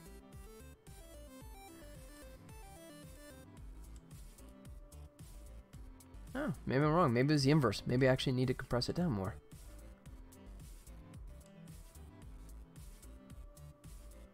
Nah, that's just too much. Alright, I'll reverse myself and try and do a shorter stretch here. Something like here to here. Alright, this doesn't work. I'm just gonna like do a quick, I could try and do an intelligent fill, but I don't think it's gonna do much better than what I'm doing here. This actually might be closer than I think. It may be just an issue. I'm seeing all those lines and that's throwing me off. We'll find out. Okay. So what I'll do is temporarily just kind of turn him off for a second. Oop. Oh. Go like that. Select. Modify. We'll expand it by like 2. And then content aware fill. Fingers crossed. That's not terrible.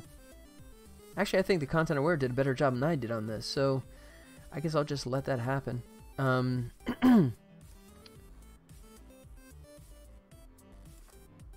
So maybe if I just... I don't know, should I even bother with the lines? Because I'm going to have the characters laying on top of that.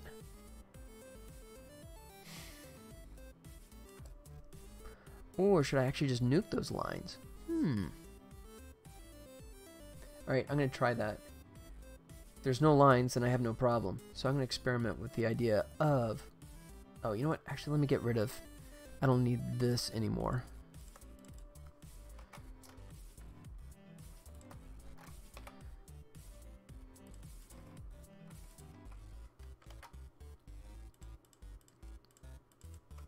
So I get rid of my little cheat things. Because if I don't, I may forget them, leave them in there, and then I import into Unity, and it's like, why is there like a black shadow on the edge? Oh yeah, because I forgot. Alright, I'll leave that there, just because it's making contact, and that's going to be too much of a pain. But let me try... I'm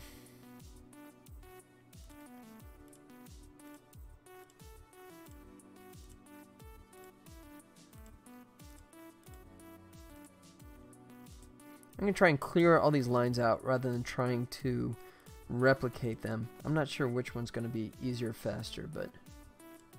So that... 5... Ooh, that's terrible. Alright, now I definitely need to go back to my gradient fill. But what we'll do is I'll make a specific space here.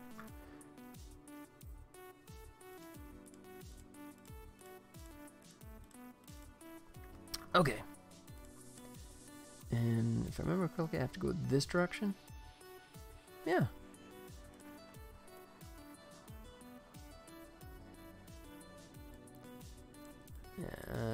Maybe.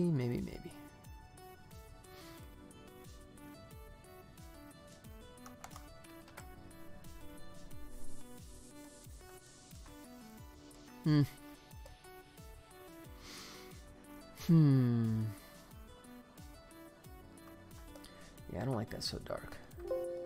Alright, I think what I might do... Let me think about this for a second. I mean, that's it had that gradient darkness in there, but I just think that's too much. So, here's what I'm going to do. I'm actually going to try and clean out this whole section. And just drop something lighter behind it. Rather than trying to, make that hole and try and like match the gradient colors, I think I could just make my own and be done with it.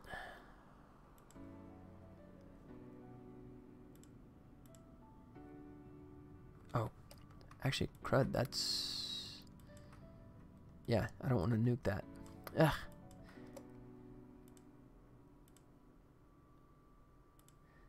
Why wouldn't he just make a base version with no icon in the center? That would have made life so much easier for me.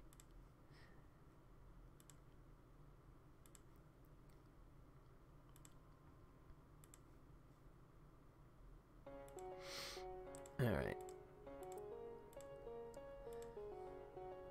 Just gotta go around all these pieces, select everything. But I'm always paranoid I'm going to mess it up, so I do like piece by piece like this. See, I'll start up at the top here. Yeah. Like that. Bye-bye. Yeah, that looks pretty clean. Alright, I'm going to get rid of that stupid circle. That just... right there. Where I don't need it to be.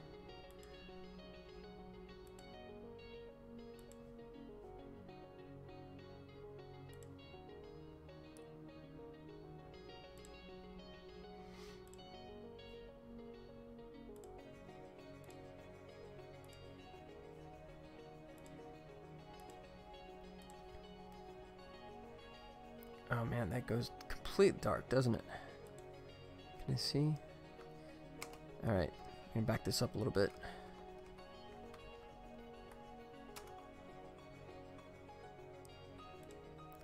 Kind of like ignore what's there and kind of make my own curve here, I think. Because I don't want this to have so much black in here. Oof. Alright, I'll shave that. Let me, I'll shave that in a second. Let me just get more of this out of here. I'll make that curve cleaner here. Tis the season to be streaming. Listen to holiday favorites. Baby, it's cold outside.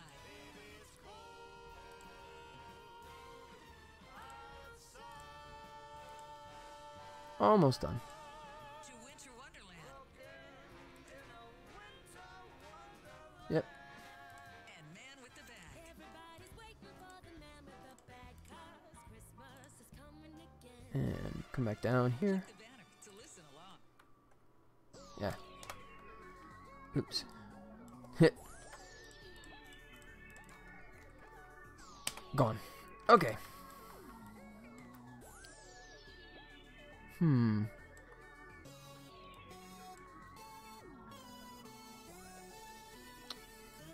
Up on this side. Alright. I'm going to try and chip away at this a little bit, I think.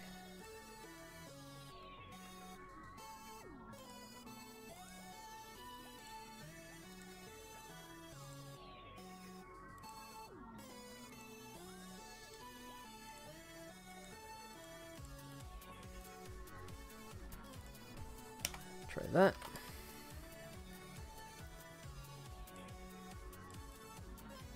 Yeah. Alright.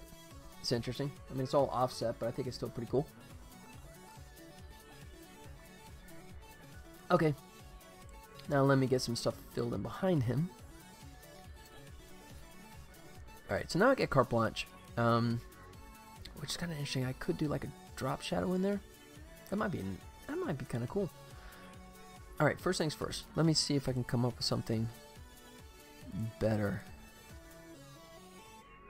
Try something like that.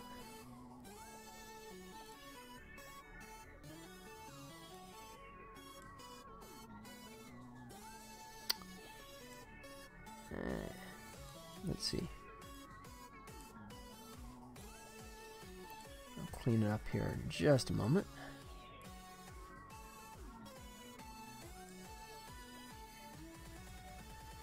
I think I want more of the light color. Well, what happens if we turn upside down? Yeah.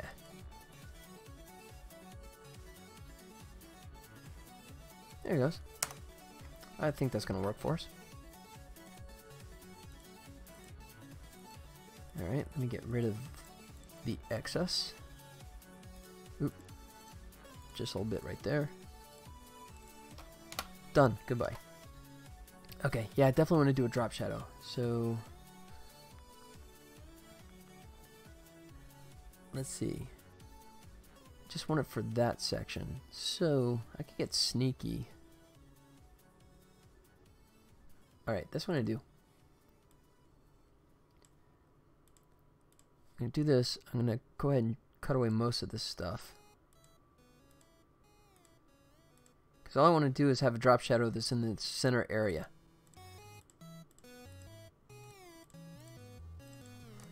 Like that. And I know it's going to cast a shadow on the side, but if I have this guy on top, it'll hide that. So I'm gonna go drop shadow. Yeah. Go kick the distance out a bit. Work on the size, and I don't want it to be as dark. Just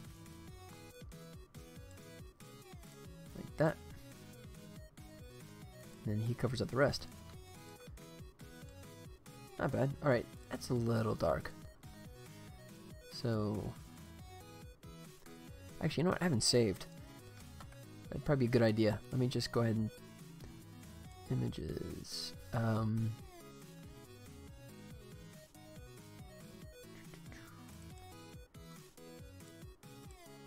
Let's see. We'll call them shields.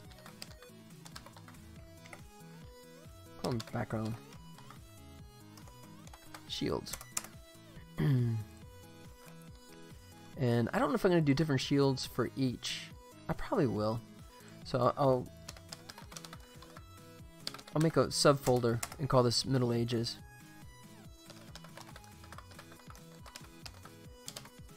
So when I produce different islands, they can have different shields behind the icon. I think that'd be good. Okay. So now I can play a bit since I've got them saved without fear of destroying something. So let's play with... Right, first I want to play with the brightness contrast. This is pretty dark.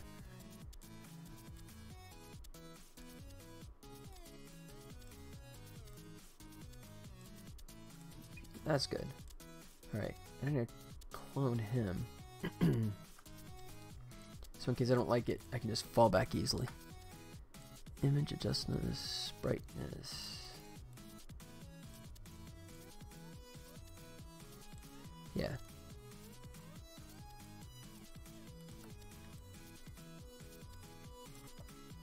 Yeah.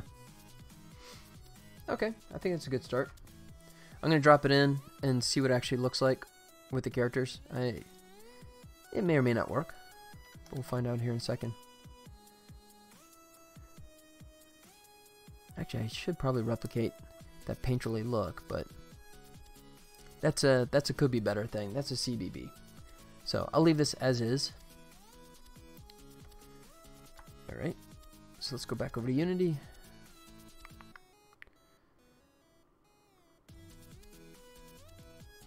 And we're in the folder.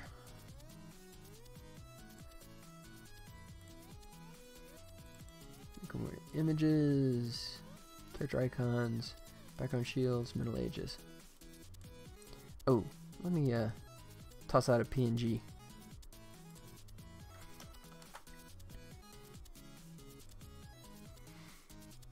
Yep.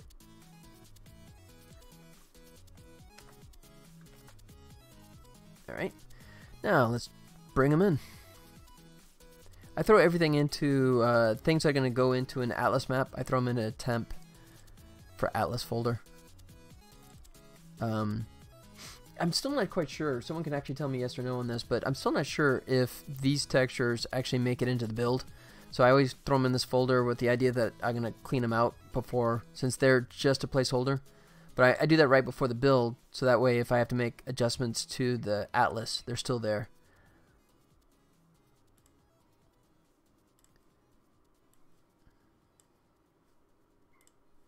All right, so I'll start with the 256.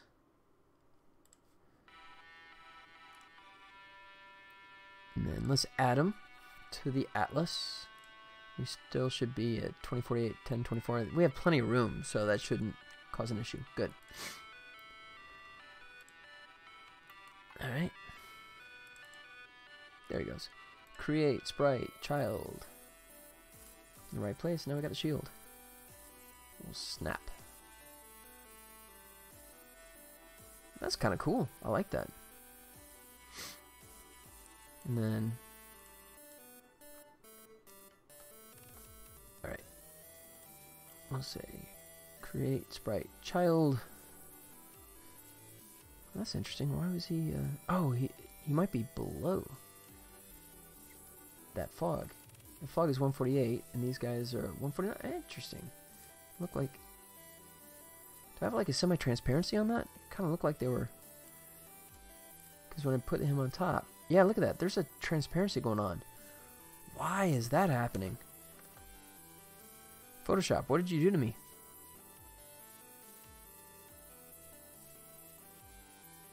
Huh. 100, 100. Everyone's at 100%. I don't know why that icon actually has the transparency to it. It should not.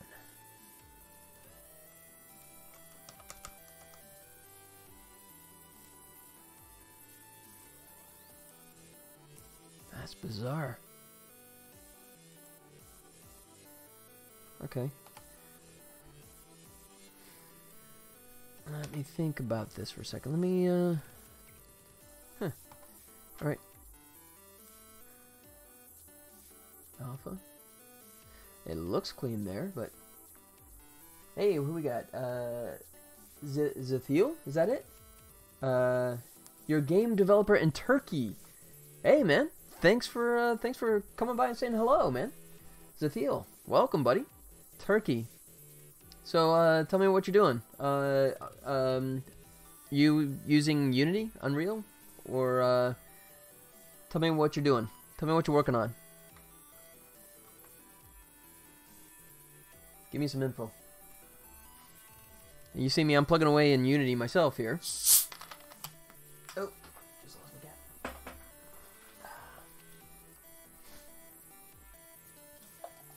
Sorry, just filling up my drink again here. Turns out you get thirsty when you sit here and talk for hours on end. Who knew? Did I pronounce that right? Zathiel? I think that's right. Tell me if I'm mispronouncing that. Don't want to butcher it. But, yeah, definitely welcome, buddy. In Turkey. I myself, I'm here in Las Vegas, Nevada, on the other side of the world, so, modern technology. But thanks for coming here and hanging out with me, man. I appreciate that. Okay, I definitely got to figure out what I messed up here.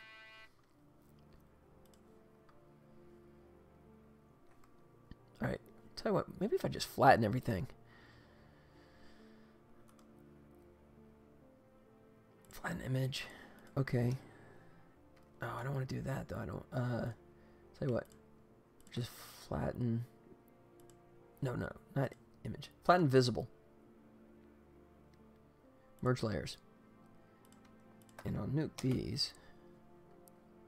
Let me try that, and then I'll save it as a PNG. And undo if I have to.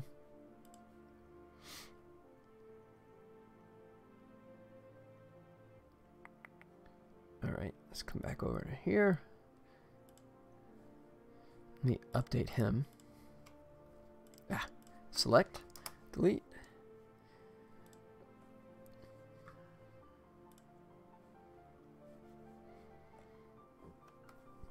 Excuse me. This guy. Alright, let's see if I got rid of that stupid transparency. Update.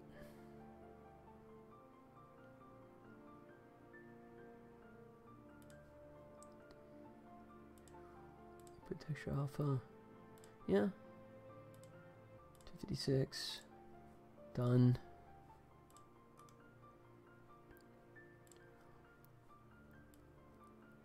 Look at that. It's still got a transparency going on. Oh, you know what? I think I may have... Let's see. Unless it's not... Yeah, it's throwing it way up here. That's interesting. It should be doing it in the group that I'm... got selected right now, shouldn't it? I thought I had it. Excuse me. I thought I had that selected, but maybe I didn't. Okay. Great sprite. Child. There it is. That's strange. I thought I had it selected, but I guess I did not. Cool. Snap. That's good. Shrink it down just a little bit. There we go. Now we're rocking. Create sprite child.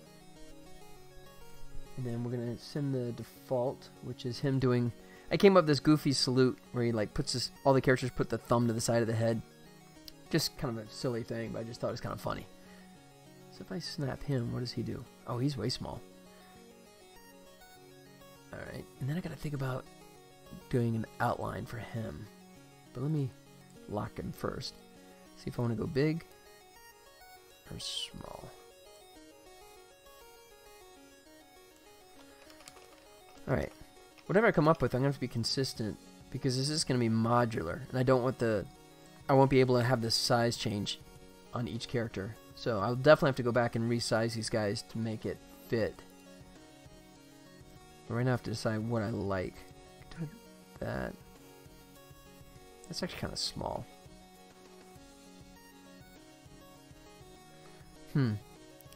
Alright, so let me play with this for a second. Let me, where is he? He's here. Duplicate. This is kind of a cheap, but it works. So if I put him underneath, I put him above. Make him go forward. What is this? 502, 503. Okay. And then this would be a shadow. And we'll just, right now, let's see. I'll just go pure white, just so I can get that outline to really stick out. Oops. Alright, I'm going to go color. Okay, maybe I'll go black. Free.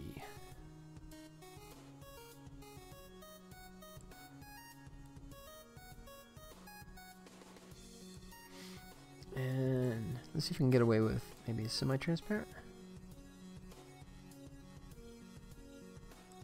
And maybe I can turn into more of a drop shadow.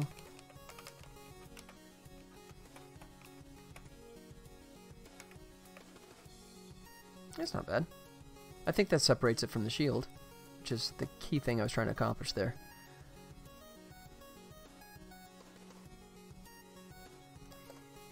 I could probably cheat him over just a little bit more. Oops.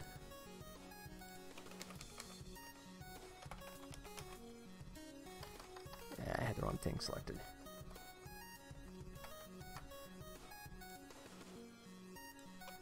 There we go.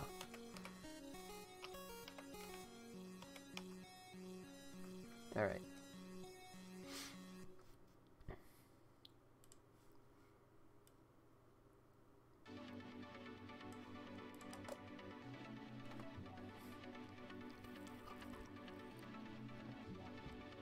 I think that looks pretty good.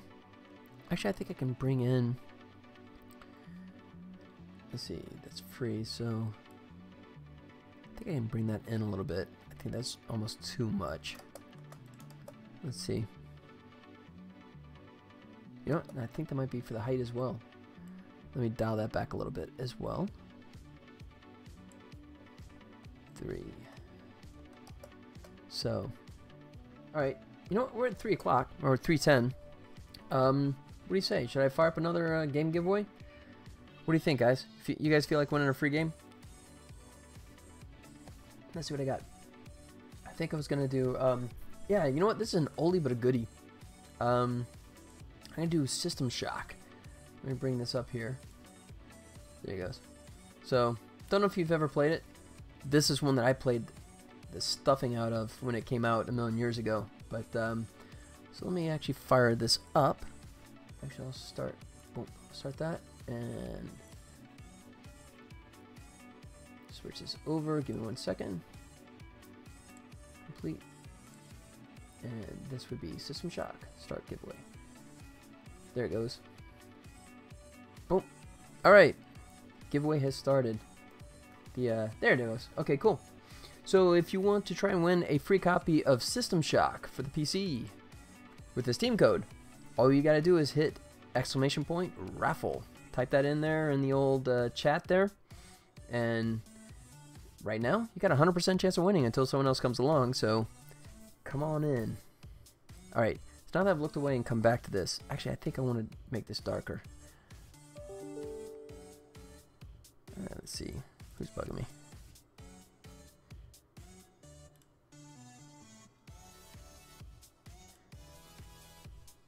Is that? Uh-oh, email's going goofy here. Okay. Alright, So yeah, I definitely want to like not. Yeah, I don't want to be pure black, but just a little bit like that. All right. So if you guys are out there, if you're listening, you can hear the sound of my voice. Go in the old chat there, type in !raffle, and in 28 minutes, you can win yourself a free copy of System Shock.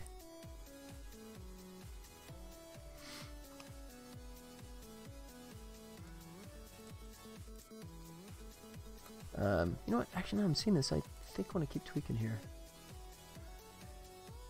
Because whatever I do is going to be sort of like the basis for all the others. So I want it to be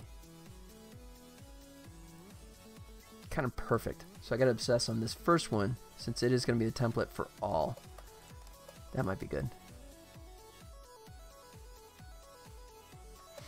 Alright. If we do black, can we do...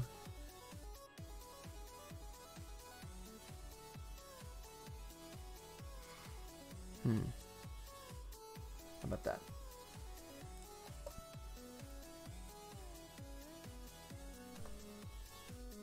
Okay. Yeah, I think that's going to be our winner. And then we just change it out for whichever character is selected.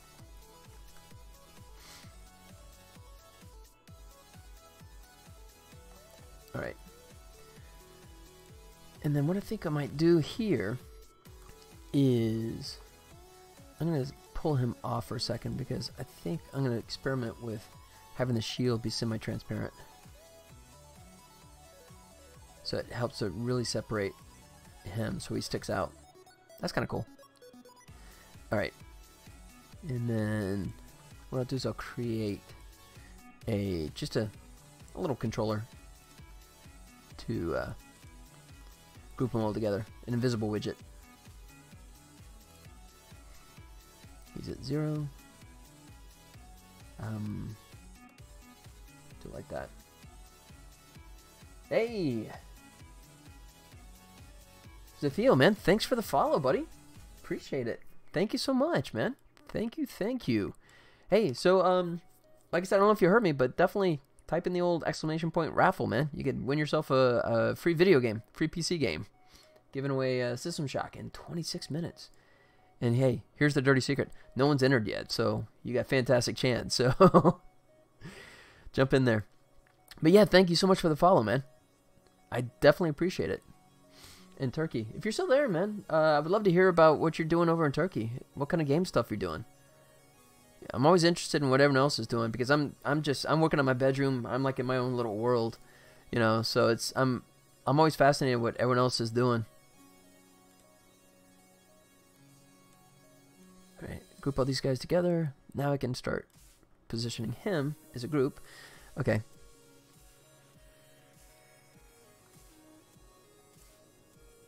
And then, that's good. This is actually going to turn out really nice, I think. It's going to be a pain adding all the little locks to all these guys. But, once it's done, it's going to be pretty slick, I think. Okay. Now add some text down here. Create label child. Gonna blow this up big time. I'm going to put a bunch of text in here. Oh, I did it again, didn't I? It's oh, that's what it's doing.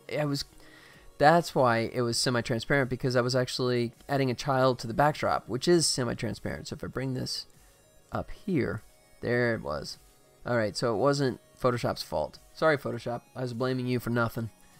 That was me. Okay.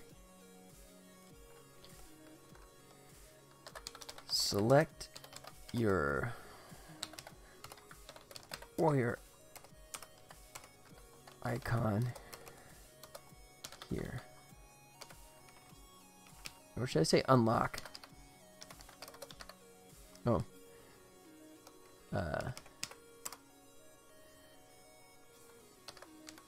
More appearance.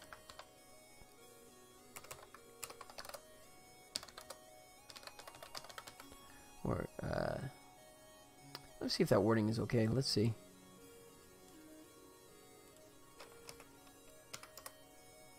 Oh, you know what? I will do it this way. Play random matches. This may be a lot of text. To win cards and unlock more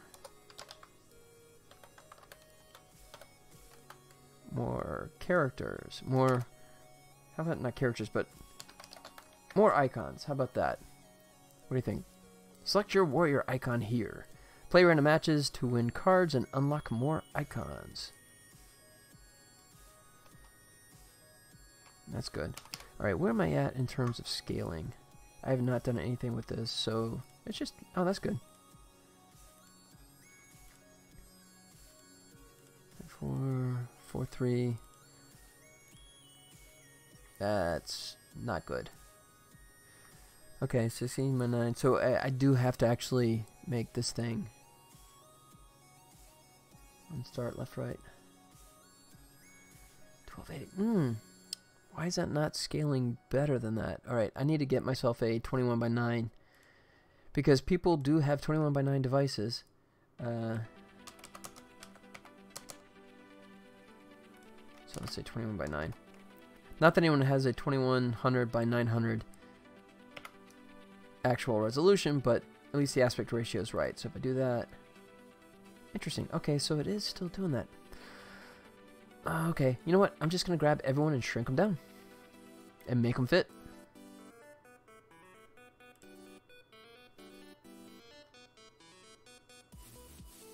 Oh, wow. Oops, I got these guys in the wrong section, don't I? Oh, I gotta correct that. Alright. Selected icon group. I can't spell. Selected icon group. That's good. Background shield. Why does it always zoom out when you select something sometimes? That's so annoying. Yep, does that. Okay. And selected icon. And this will be selected icon shadow. Alright. Alright, so now I gotta move these guys off of the menu and put them on the prefab.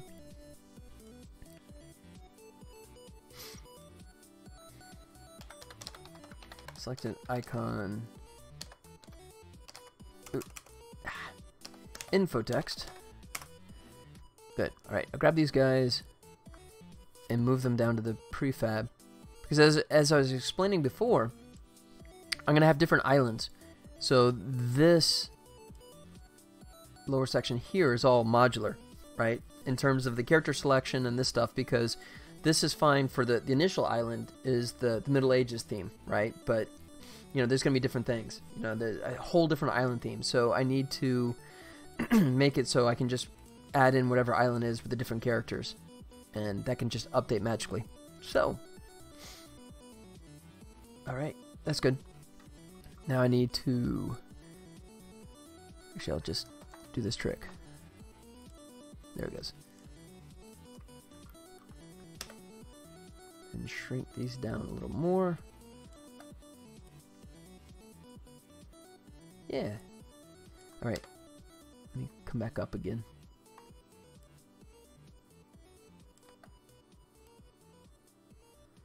That's pretty good. Maybe cheat these guys in a little bit more.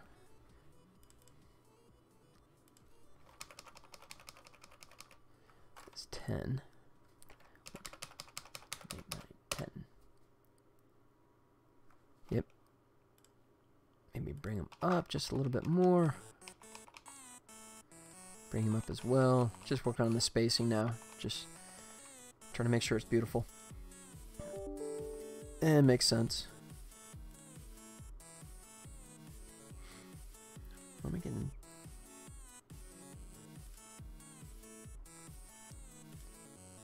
Let's see.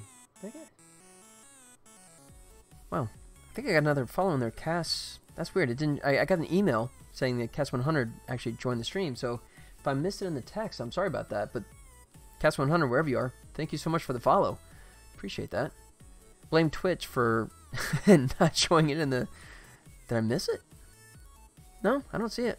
Okay. Well, anyways, Cast100, thank you so much for the follow. I'm sorry I missed it the first time. Thanks for being around. And speaking of those who are around, like I said it before, say it again. Hit exclamation point raffle. If you type that in right now, you have a fantastic chance of yo, Z-Doctor, check him out. Look at this, man. Z-Doctor took a minute away from his gaggle of followers. What are you up to? Like you hit 100, right? Congratulations, buddy. That's a fantastic big score for you, man. That's great. That's great, man. How you doing? Yep. Totally. Yeah, man, you got a gift. You got a gift for bringing them in, man. That's awesome. I'm totally envious. Doing a giveaway. Yes, why not, man? Do it. Hit exclamation point raffle. Right now, you got a fantastic chance considering no one's actually typed it in yet. I got a bunch of lurkers. Apparently everyone's annoyed by my voice, so this looks different. There you go. Yeah, my setup. You talking about the game or my actual structure? This is my new structure. Kind of taking your advice on some of this stuff and just kind of cleaning stuff up a bit. Try to make it a little more legible. Setup. Yeah, definitely. I'm just still tinkering, but I'm pretty happy with it. You can offer your thoughts, man. What do you think? You know, my thing was I was doing I did the green screen thing like you were doing as well, but has it helped? I think it helps in terms of legibility. You know, I think it looks nice. Well, thank you. It just, I mean, the nice thing about it is that, and it's modular too. I mean, the cool thing is I can switch stuff off and on. You know, it's easier for like the giveaways and stuff. That makes it really easy. I don't have to like switch to an entirely different scene. I can just turn off the little modules, you know, and then underneath it it'll say giveaway coming soon or giveaway done or the actual giveaway thing. So yeah, I like this structure. I think the key thing is that one of the things I was always paranoid was like actually eclipsing. I was doing this trick where I would put, which I don't need to do anymore. I was putting services down here in the corner, right? Because no one cares about this. And I would put my face down here, right? Because no one cares about that being eclipsed. But it ends in 16 minutes. Yeah. Are you not going to be around? Oh, yeah. You got your broadcast to go off to? Or is that too long for you? If you win, I'll, like, you know, whisper to you. But, yeah, I did it, and it seems like the giveaway is ending fast. Well, I mean, I started it, you know, 15 minutes ago. It started I'm doing a half hour, right? Because I think part of the thing, too, is that people come and go, right? So the last thing I want to do is do a giveaway where it's like, I mean, I did it on Friday with a 1 hour time, and what happened was a couple of the people that joined in weren't there when it was time to actually do the raffle. So I was thinking, you know, and I got a ton of games that I have copies of myself that I would love to share. So for me, it's less an issue of running out of resources and more about I just want to make sure, you know, people get rewarded for just hanging out. For my giveaway, I'm doing at the end of my stream. Not this one, but the next one. Yeah. I don't know. I mean, I'm still experimenting. You know, we'll see if this is a good or bad thing. But, you know, yeah, we talked about this before. And there's pros and cons to what I'm trying to do with this. But, yeah, we'll see what happens. But, yeah, man, once again, congrats on the on hitting the big 100, man. That's awesome. I think I'm getting close to the 50 finally. Where am I at? Yeah, I'm 45, so I'm 5 away from hitting the old affiliate thing, which would be nice. But yeah, that's awesome, man. Yeah, you have a gift. That's very cool, man. I've watched your stream a few times. Obviously, you've seen me in there, and yeah, you're good at bringing the people in and just chatting with them. You know, I say, hey, how's it going, and then sometimes they vanish. So yeah. I've got to go finish setup. Yep, setting up. I understand. All right, man. Thanks for coming in. Thanks for saying hello. They aren't always active like last time. Yeah. Yeah, you never know. It is sort of a bit of a crapshoot. You know, sometimes everyone's just like talking away like crazy, and sometimes they're just hanging. So you never know. But yeah, that's cool. All right, so actually I'm thinking about bringing this guy larger now. Now that I got that semi-transparent thing and it separates better. Oh, let me lock him down. Unified. Dude, I'd start. I only need to check it once. Let's see. Should I let it go beyond the shield? Or should I have him like that? Not sure which one I like more. Where did my music go? Did it stop on me? Oh, it stopped. There we go. We got tunes coming in again. Okay. Decisions. Alright, let me play with the shadow again. See if I darken that up again. That's pure black there.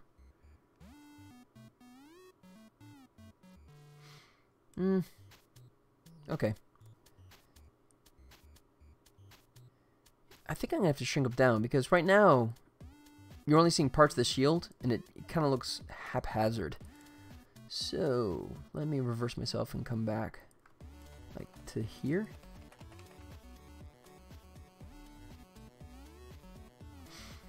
Alright, and the shadow, we'll dial that back a little bit. Okay, that's it. I'll quit tinkering. I'll consider that good. Yeah. Yeah. So, Z-Doctor, if you're still around, man, if you haven't vanished yet, so your game plan is to actually start the raffle right at the beginning of your stream and just actually pay it off at the end? You know, and if that's the case, then, you know, are you concerned about... I guess you don't have to be concerned. If the winner actually drifts away, you can still hit them up with a whisper and say, hey, here's your code. Enjoy. So I guess I shouldn't worry about that so much after all. You know, just as long as people actually join in the raffle. Kind of sucks to have a raffle if you have 0 entrants entries. You know. Cool. All right, I like this. Let me go ahead and save the prefab so I don't lose anything in case something breaks. Alright, I guess what I need to do now is I gotta add locks and all that stuff to all these guys. Which I probably nuked all that stuff. Okay. So let me borrow that from one of these other guys up here.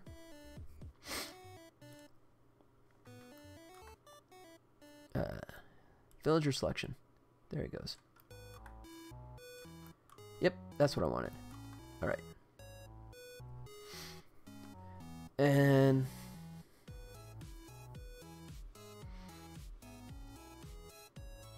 they're all going to be the same price, so I don't have to worry about...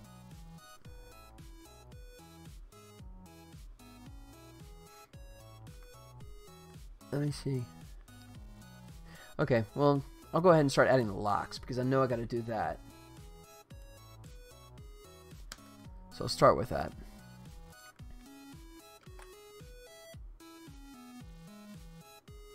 Alright, where did it go? Icon selection. There it goes. Make that go away. Hey! Greybeard's back! He's gonna go after another one. Welcome, man. Odds are good. Only a couple people. I got a lot of lurkers. I got several lurkers hanging out, but right now your odds are really good.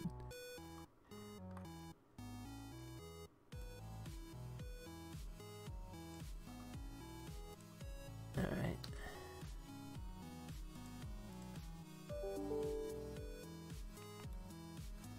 Oh shoot, that's not the right one. Oh, cool. No problem. Well, welcome back, man.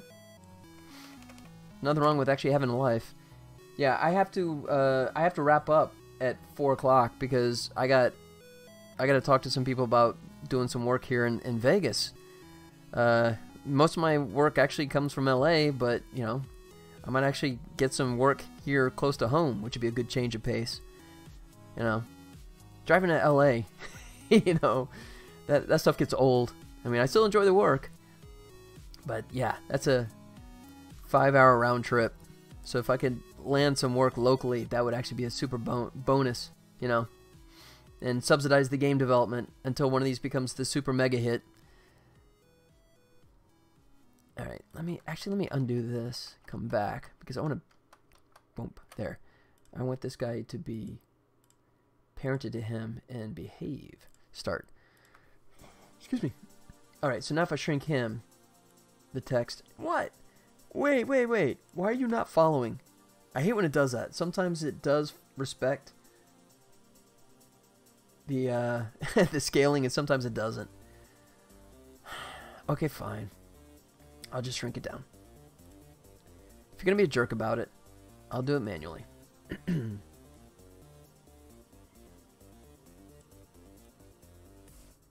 it like right here. Lock text. And 25. That's good. And this bright.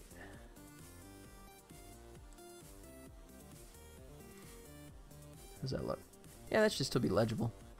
You should, yeah, even on a small phone, you should be able to at least read that that's like how many you need to get to unlock. So I think I'll leave that like it is.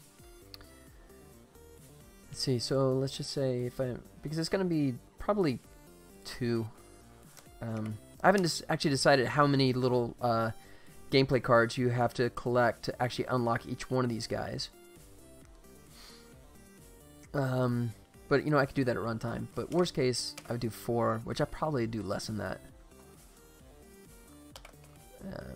But I just want to make sure all that fits. So let me...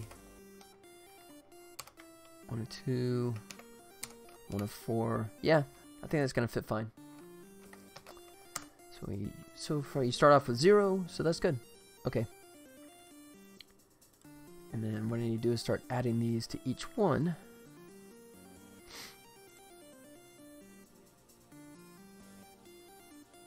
Alright, where's his...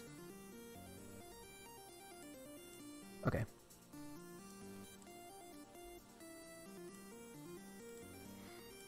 Rock. And then I have to call this villager 1, icon 1,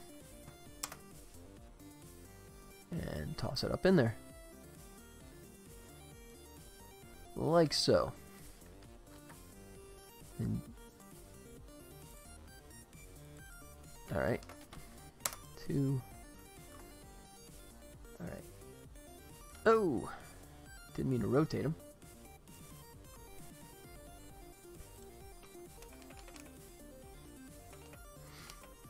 And that looks right. And maybe a little over.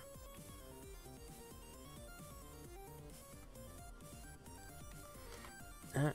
Now the tedious part. Gotta do this for all these guys. I may just go like that one and just clone the other ones and just replace the icons. That may be faster than adding locks to all 25 of these guys. Is it 5? Yeah, 25. We'll see. Give me a second here. Yep. Of course, just putting all these things in place is obnoxiously a pain, but then I gotta actually wire everything up. Oh yeah, that's true. So I may actually just leave these guys as is because I need to add all the code and the selection. I play a lot of board games, and more publishers are seeking mobile representations of their games or additions to the game. Ever worked on anything like that? No. Not sure how freelancers find jobs. I assume some word of mouth, but is there a job posting site one can go to? Yeah, indiegamer.com is one place. I think. Yeah. indiegamer.com is a fantastic forum. I've actually found some talented people. Very talented voiceover artist named Ed Mace. I found him on here. Excuse me. An insanely talented Also, artist named Daniel Thomas. I found him on here as well. So if you want to look for stuff, I highly recommend checking out indiegamer.com. And I think, what is it, Game Dev also? Forum? GameDev.net. Yeah. GameDev.net is another place where you'll probably find positions, job postings, people looking for that kind of stuff as well. Either post for looking for help or also looking for jobs that you can work on. So those are two sites right there. So indiegamer.com as well as GameDev.net. I think those are two great resources alone right there. Gamasutra has some stuff, but I think that's much smaller scale. I think these two are a much more viable thing. Indiegamer.com in particular. Let's see. Thanks. Game development isn't my forte. I'm pretty much strictly client-server distributed programming. But, you know, people need that kind of help too. So definitely check those things out, man. If you're looking to put a toe in the water on that, those are some great websites that hopefully you can find. Oh, if you're looking for Unity, also Unity has Unity Connect. I think that's what it's called. Yeah, so Unity Connect, or it's connect.unity.com, but Google it, you'll find it if you don't want to type it in. This is another one. So you can, if you want to look for projects, you can cruise over here as well. And obviously this is going to be Unity-centric, of course. But you could probably find some potential opportunities here as well. I mean, because what you have is a very specialized tool set, but I think it's something that, you know, that's an area that guys definitely need help in for sure. Client-server distributed programming. That's some heady stuff right there. I've just dabbled in it, and just from using my plugins, and I mean, I've messed with the plugins enough to appreciate just how difficult it is. I mean, my first prototype I had done in just a matter of days, where I was able to, you know, make it work, and it's kind of like, oh, this is easy. And then I started discovering edge cases, and a year later, you know, hitting all those insane edge cases and how everything can go wrong in a multiplayer game, and how you have to make sure that everything, you know, fails, you know, and not in an ugly way. Total respect, man, for what you're doing. Total respect for that stuff. You know, I mean, I will call myself many things, and a programmer is never going to be one of them. You know, I'm total hack, but yeah, I do know enough to appreciate just how tough that stuff is, man. So there you go. So yeah, hopefully those are 3 good resources for you to check out, just to at least get started. No guarantees that there'll be anything there at any given moment, but I mean, it's, you know, I'm sure there's some stuff on Reddit as well too. Reddit. I have to confess, I'm not as much of a Reddit user as most developers are. You know, but you know what? I have to Google that. Reddit game dev. Oh, look at that. Yeah, there you go. Game dev classifieds. I think that would definitely constitute what you're looking for. So, and I'm sure any other guys that are much more Reddit centric can tell you if there's a lot of stuff that gets posted in here. But there you go. Paid good looking logos for your projects. Yeah. Oh, those are nice, man. Look at that. Wow. Okay, I have to bookmark that myself. So, yeah. So give that a look. And we're out of time. Look at that. We hit the mark. So, let me go ahead and shut that down. Let me, actually, let me switch over. Let me find a winner. Hopefully, got at least a couple names in here. I didn't look. What do we got? Yep. Okay. 2 of you guys actually joined in. So, here we go. I'm going to pick a winner. And the winner is Graybeard. There you go, man. Congratulations. You got yourself a copy of System Shock on Steam. If I can figure out where it went. Boom, there he goes. Congrats, man. You timed that perfectly. Yeah. Give me a sec here. I'll get that right to you. Boom. There you go. There is a Steam game code for you right there. So I'm guessing you hopefully have a Steam account. If not, easy enough to make one and totally free. And you can go in and claim that code, and you'll have yourself a free copy of System Shock Enhanced Edition. I think you were talking about a while back how you were, you know, an old school Trash 80, you know, and so I'm sure that means that you probably worked your way up through the PC, early days of PC as well. So you will probably appreciate, if you don't, you may already have a copy of it. And if you do, just share it with a friend, man. I'm sure you can find someone that doesn't have a copy of it. But yeah, the original System Shock was so profoundly amazing back in the day. I mean, it was 3D when nothing else was doing 3D. Let me clean this up here. There he goes. So there you go. Giveaways are all done for today, but thank you guys for hanging out. But System Shock was so, I loved it because you had that RPG element, but you still had the action element too. You know, I'm not an RPG player, you know, but if you add some action element to it, and this one, the System Shock Enhanced Edition is revamped. So it's still a lot of, yeah, much to the dismay of my now ex-wife. Yeah, been there, done that, got the divorce papers. I understand how that is. Yeah, that's always a challenge. But System Shock, man, back in the old PC Gamer magazine days when they used to have all the game demos on the disc, you know, and I remember System Shock being on there, and yeah, I played the crud out of the demos. I was in college at that point, and I didn't have as much money to spend on games then, which is the irony is now I'm like way past that age, you know, and I got more discretionary cash, but I don't really buy many games because I'm too busy making it, you know, so I should actually spend more time playing games. I know that. But anyways, yeah, congrats, Graybeard, man. Enjoy the game. Hope you give it a look, and definitely follow up. Take a look at those websites I was mentioning here. If you want, I don't know if you got them, but I'll do. Let's see.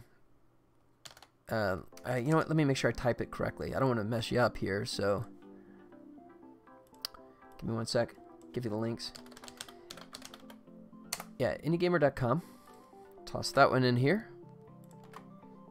There you go. Game dev. I'm sure you probably grabbed them, but just in case, they will be there for all posterity. And then Reddit. Game dev classifieds. There you go. So I think those are 3 fantastic ones just to get started with, and not that those the only ones. I'm sure there's oh yeah, sorry, I forgot. Also Unity Connect. Definitely want to check that one out. I'm not trying to play favorites. If Unreal had some kind of service like this, I would also put it up there for sure. But as far as I know, Unity is the only one that actually has this kind of networking service. So awesome. Thanks again. Yeah, Graybeard, man, you're totally welcome, man. Thanks for coming and hanging out with me. Thanks for chatting. Yeah, the fact that you are a Trash 80 user back in the day means that, you know, we're of the same age range, I'm sure. So it's nice to have some older dudes floating around. So yeah, man, thanks for hanging out. Where are you at? Yeah, I got just about another 15 minutes, and then I have to wrap it up because I do have to get prepped for my little job thing I gotta go to. We'll see how that goes, but here you go. I'll do a shameless plug. Check this out. I'm proud of this. So last year I worked on, was it last year? No, it might have been the beginning of this year. I worked on a project. If you guys have ever seen the Blue, right? You've probably seen the Blue. It's sort of like, honestly, this is the first thing I ever looked at when I was when I first tried out a Vive at a VR conference. The first thing I got to check out was the Blue, and it was beautiful, right? I mean, it's you know, that underwater experience was just insane, right? So how's this for luck, man? I actually picked up an animation job where I got to work on a new iteration of the Blue, right? And once again, remember I talked about how you work on these projects and you don't get to talk about them for forever, but I can finally talk about it because it did finally, I think it's called Escape, is it? Nope. Oh shoot, what's the name of it? Deep Rescue. There it is. So this is a project I worked on, and they just got it out the door. and it's kind of cool. It's different because it's not something you buy in Steam. This is something where we actually go to different locations and experience this stuff. So yeah, so you can buy tickets. Right now it's at the Westfield in Century City, and check this out. I'm very proud of these guys because you look at the screenings and if you get the tickets, let's see. Yeah, look at all the sold outs, man. Look at this. That's fantastic. The only one that has like a bunch of positions available is the 1040 showing. That's great, man. So they're doing great with this stuff. So I'll show you real quick. So the seals, there you go. I actually animated the seals for this thing. And there you go. Here's like, you know, so it was kind of a fun thing. What we had to do is, so you stand on this platform, you know, and then you put on the VR gear, and there's a physical platform, and you can put your hands on it, but then you see it in VR, and you actually see the platform as well. And so the trick is the platform lowers from the ship, and the seals come up and hang out and check you out, and they stay out of range. You can't quite reach them, right? But they're right there. So so yeah, I worked on this. I'll be leading you on an important There you go. There's the seal. Below us, there's a pot of You can like whales. reach out and kind of touch them. There's just So one problem. this is a fun project. There, it's swimming away. Know what else is down there. So if you're fortunate enough to be in California, I highly recommend checking out the Blue Deep Rescue at the what did I say, the Century. And there you go. So that's one of my day jobs that I had about 8 months ago. Animating seals, which is fun because I'm a big dog person, and seals are basically the dogs of the ocean. You know, very playful, very curious. So there you go. That's some of the stuff I've been doing. So yay. That they just announced that a couple days ago, so it's cool to actually talk about it finally. You know, it's crazy. You know, you got this thing and you want to share it, but it's like, yeah, no, you can't. You can't. You just gotta tuck it away and wait for it to go public. Same thing. I like the 4 TV shows I worked on last month in LA. You know, can't talk about them yet. Soon, hopefully. Okay. But I digress. Sorry, guys. I'm not getting too much productivity done here. But I'm at a point now, I guess, because I can clone this down. But I may stop down because I want to start adding the scripts. So if I clone all the stuff down and then add the scripts after the fact, I'm just going to have to clone it again. So I may just kind of leave that as is. And maybe just kind of play around with what I got. So, alright. So that prefab is definitely saved. Boom. Alright, make that go away.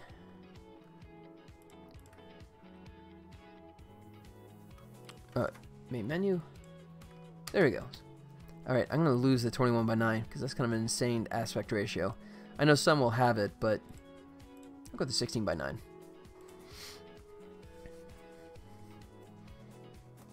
Alright. So, while I'm winding down here, I'll also do a couple plugs here. See if you can find Volley Village on Google Play.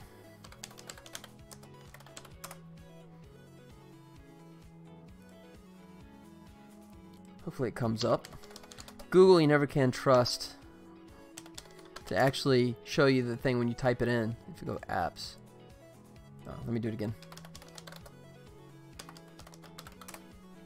Hey, there he goes. Hey, I'm shocked. It actually comes up at the top. So, I'll add this here. Obviously, this is for Android right now. So, clicking that link in a PC won't do you much good, but it's there if you want to check it out. This is a slightly older version. And actually, the pictures are even older than the build. So, I'm sorry about that. I haven't updated the images yet, but it's a beta. But, let's see. Yeah, that's good. Actually, let's see. I still got 10 minutes, but you know what? I gotta do a quick restroom break. Been sitting here too long, drinking too much. Just give me 2 minutes. I'll be right back. Hang tight.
Okay, much better. All right, so just finishing up. So I was gonna post. Oh yeah, I should do. This is something I'm bad about. I know the streamers are the number one. The normal streamers are much better about this kind of stuff. So let me go ahead and do the usual stuff. If you guys ever want to give me a shout, you can always reach me. I have my own Discord channel. Like everyone, Discord's up to like 200 million people now, I think. Isn't that what I read? It's just an insane amount of people. So, yeah. If you want to ask me anything, AMA. If you want to ask me anything about game dev or animation or anything, you know, any questions or just want to chat, I'm always on Discord these days. So I'm reachable that way. Twitter, which I will completely confess that I'm much less frequent user of. I know. And I could do the Facebook as well, but that's neglected. I hate to say it. My social media skills are not strong. Is it let me Scary Robot Games. There he is. All right, and of course, where'd it go? There you go. If you want to find me on Facebook, I'm reachable there as well. But like I said, I'm on Facebook, but my Scary Robot webpage I'm pretty neglectful of, which I know that's bad. If you want to check out some of my other games, ScaryRobot.com. Double check I typed that right. I did. As I said, Volley Village will be game number 6 for me. I've released 5 with varying levels of success. It's funny, actually, I was thinking about writing an article for Gamasutra. One of my games, I haven't updated in forever because it was pretty much done. And I got a notice from Apple saying that you haven't updated your game in forever, right? And they said you have 30 days to update your game. Otherwise, we're going to yank it from the store. And you go, well, that's no big deal. Just go to Unity, right? You know, or just grab the APK and just like upload it again, right? You know, save it. So you make a new, not APK, sorry. What was it? ISA for, ISA, I think. No, what is Apple? I forget. IP. I haven't done an Apple build in a while. But yeah, just do a new Apple build and just upload it, right? Well, it's getting a little more complicated than that. Okay, so because my game is so old, for one thing, it was written in Unity script. And in modern versions of Unity, Unity doesn't support Unity script anymore. So I cannot actually, you know, if I load it up, here, just for the fun of it, check this out. So here's my quandary. Let me make sure I got this saved so I don't lose any progress. Open project. So there's an old puzzle platform game I released several years ago as a free game. Was a good idea, but it just the catch was the fact that I didn't think things through. I originally was going to release it as a PC game, and when I did the mobile adaptation, it went pretty quick, but I never could get the controls to be precise enough. And because it is a tight puzzle platform game, I think it never found an audience as a result, and that's understandable. Just because you know it really needs a joystick. It really needs a joystick. So, but here's my situation, right? As you can see, I have 139 error messages here, for all different kinds of reasons. Because the game is so old and Unity is constantly evolving the code, a lot of stuff gets depreciated. So a lot of the text I have, a lot of the code I have, you know, worked back then, but doesn't work now, right? And you have the fact that, let me pick on my scripts here. If you check out my scripts, it's kind of hard to see, but here you go. Yeah, what you see is a lot of JS, as in JavaScript, as in Unity script, which means that I'm still in 5.6 in Unity, so I can load this up. But if I go into Microsoft Editor, right, text editor, it won't actually support IntelliSense on the Unity script side. So I would have to like address these all this code manually and then wait and hopefully find the errors, right, without getting any hint, from Microsoft. So that's not an option. So I need to basically I got to rewrite all my scripts, right, in C#. So that's one headache. But then bigger issue is what happens when your plugins? Okay, well, the plugins are, of course, way outdated. They're years old, right? So that means I have to update all my plugins. That's great, except what happens when the plugins don't exist anymore? As you guys probably know, you can get a plugin in Unity, and at some point the developer of it can just kind of go like this and walk away, and that plugin is dead as a doornail. One of them, actually, the company doesn't even exist. The one that I did my text editor with. So now I'm in a situation where you see, and it says 139 errors. That's probably tip of the iceberg. I could clear out these and still have a whole nother mess, right? So now I got to load in. I'm using NGUI, and I think Tesharon will keep NGUI alive for years to come, hopefully. So I can faithfully, trustfully switch over to NGUI, but that requires redoing every graphic, every sprite, every text that I have in my entire game. I have to reconnect, and then I have to go into the code and redo all the code, right, to repoint all that stuff. So now you see how, and that's just the text, right? And any other plugin I'm using, right? This one I used a plugin called Unibuild to help handle all the in-app purchase stuff. Unibuild died a while back, so that means I got to yank out all the Unibuild code and replace it with some other in-app purchase software, right? So I mean, that alone is just a ton of work, right? And then you go, well, okay, fine. If you don't want to do that, what's wrong with just go back to your older version of Unity, right? That all this stuff still works in, load it up, produce a new version, and send it off. That's nice, but still not possible, because the older version of Unity would only produce a 32-bit version of the iOS build. And as we all know, in the new version of iOS, actually the previous one, they drew a line in the sand. They said that all apps now have to be 64-bit compatible. And in the older version of Unity, that didn't exist at the time, so you can't do it. So there's my quandary, That's what I'm talking about. That's the crazy thing about it. So I have this terrible choice of... it's not even a choice, right? My choice is to neglect it, and then after 30 days, it'll get yanked off the store until I can finally do the update and get it back up, right? But, I mean, that's a ton of work.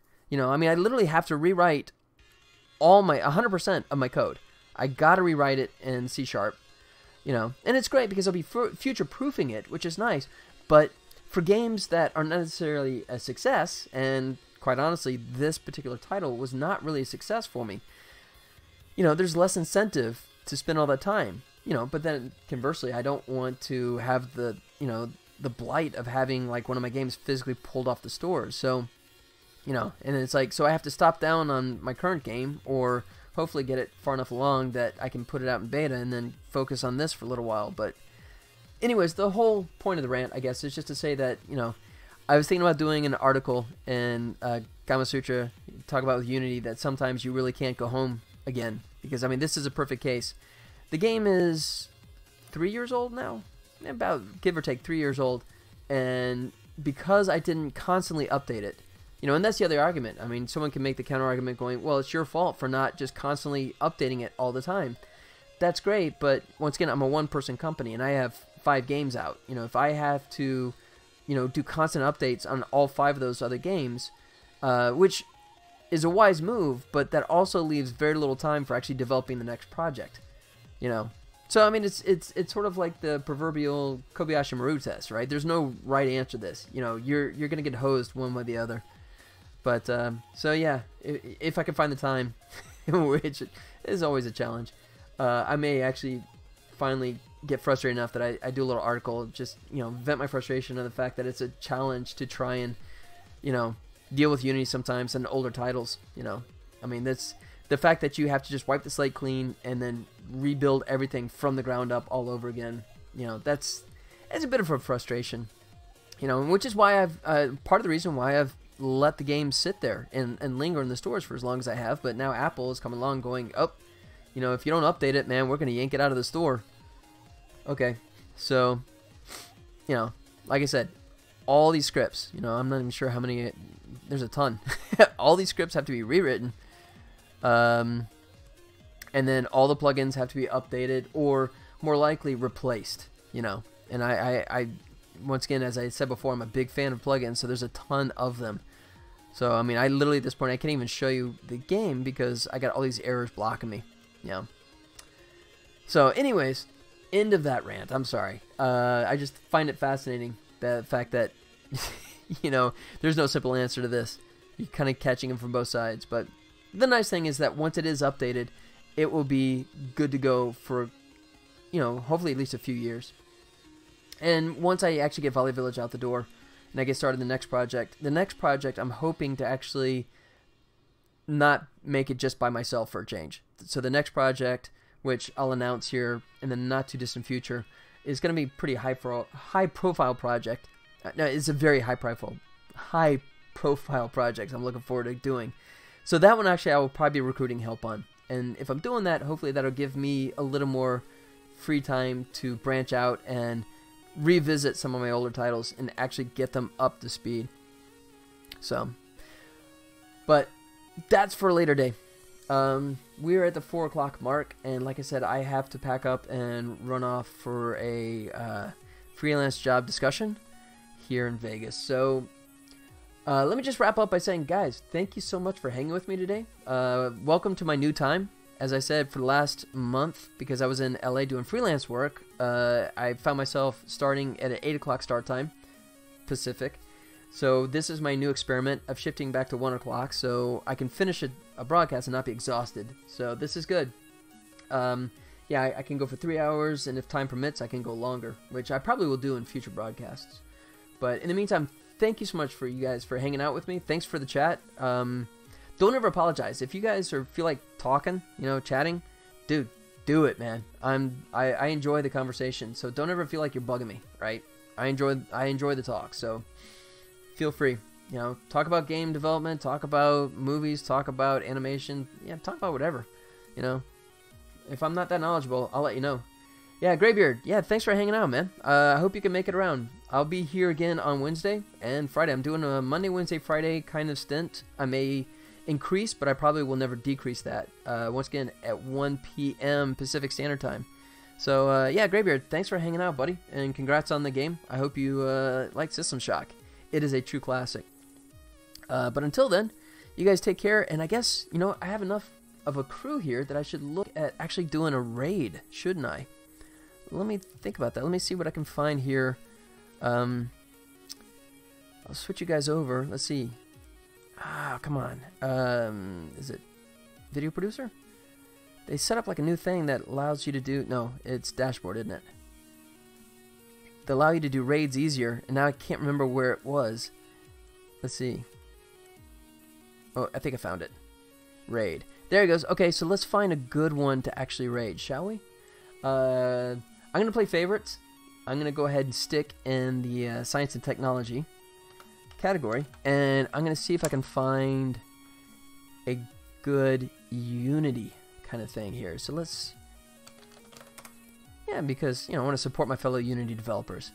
So let's find someone that's not getting... Let's see. Here's my live stream. Really? Okay. Interesting. I don't see anyone that's like... I was trying to find someone that had like fewer views, but everyone's got a lot more views than I do. Good for them. Okay. So let's go into science technology. Oh, maybe because I was in there? Let's see. Just, yeah, live channels only. Okay, let's scroll down a bit. Find someone that could use some loving. What do you say? What looks interesting, guys? Trying to find something that's Unity-based.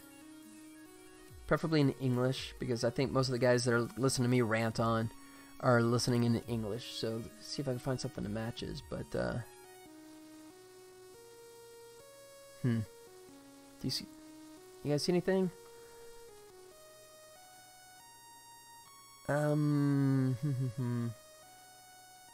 That looks like Unity. Game development, software development, English. Harmony development. Nope, that's UE4. Man, where are my Unity guys? Where are you guys at? Okay, I'm just gonna find one and join in. Blender. Okay, let's go check out some Blender. We'll support the Blender guys. So. Let me see how I actually do this now. Copy link address. There it is. Alright, so we are off to go check out Mr. Blender Total Improvisation. Manix22. So, once again, thanks guys for hanging out. And I will see you guys hopefully on Wednesday. Until then, you guys take care.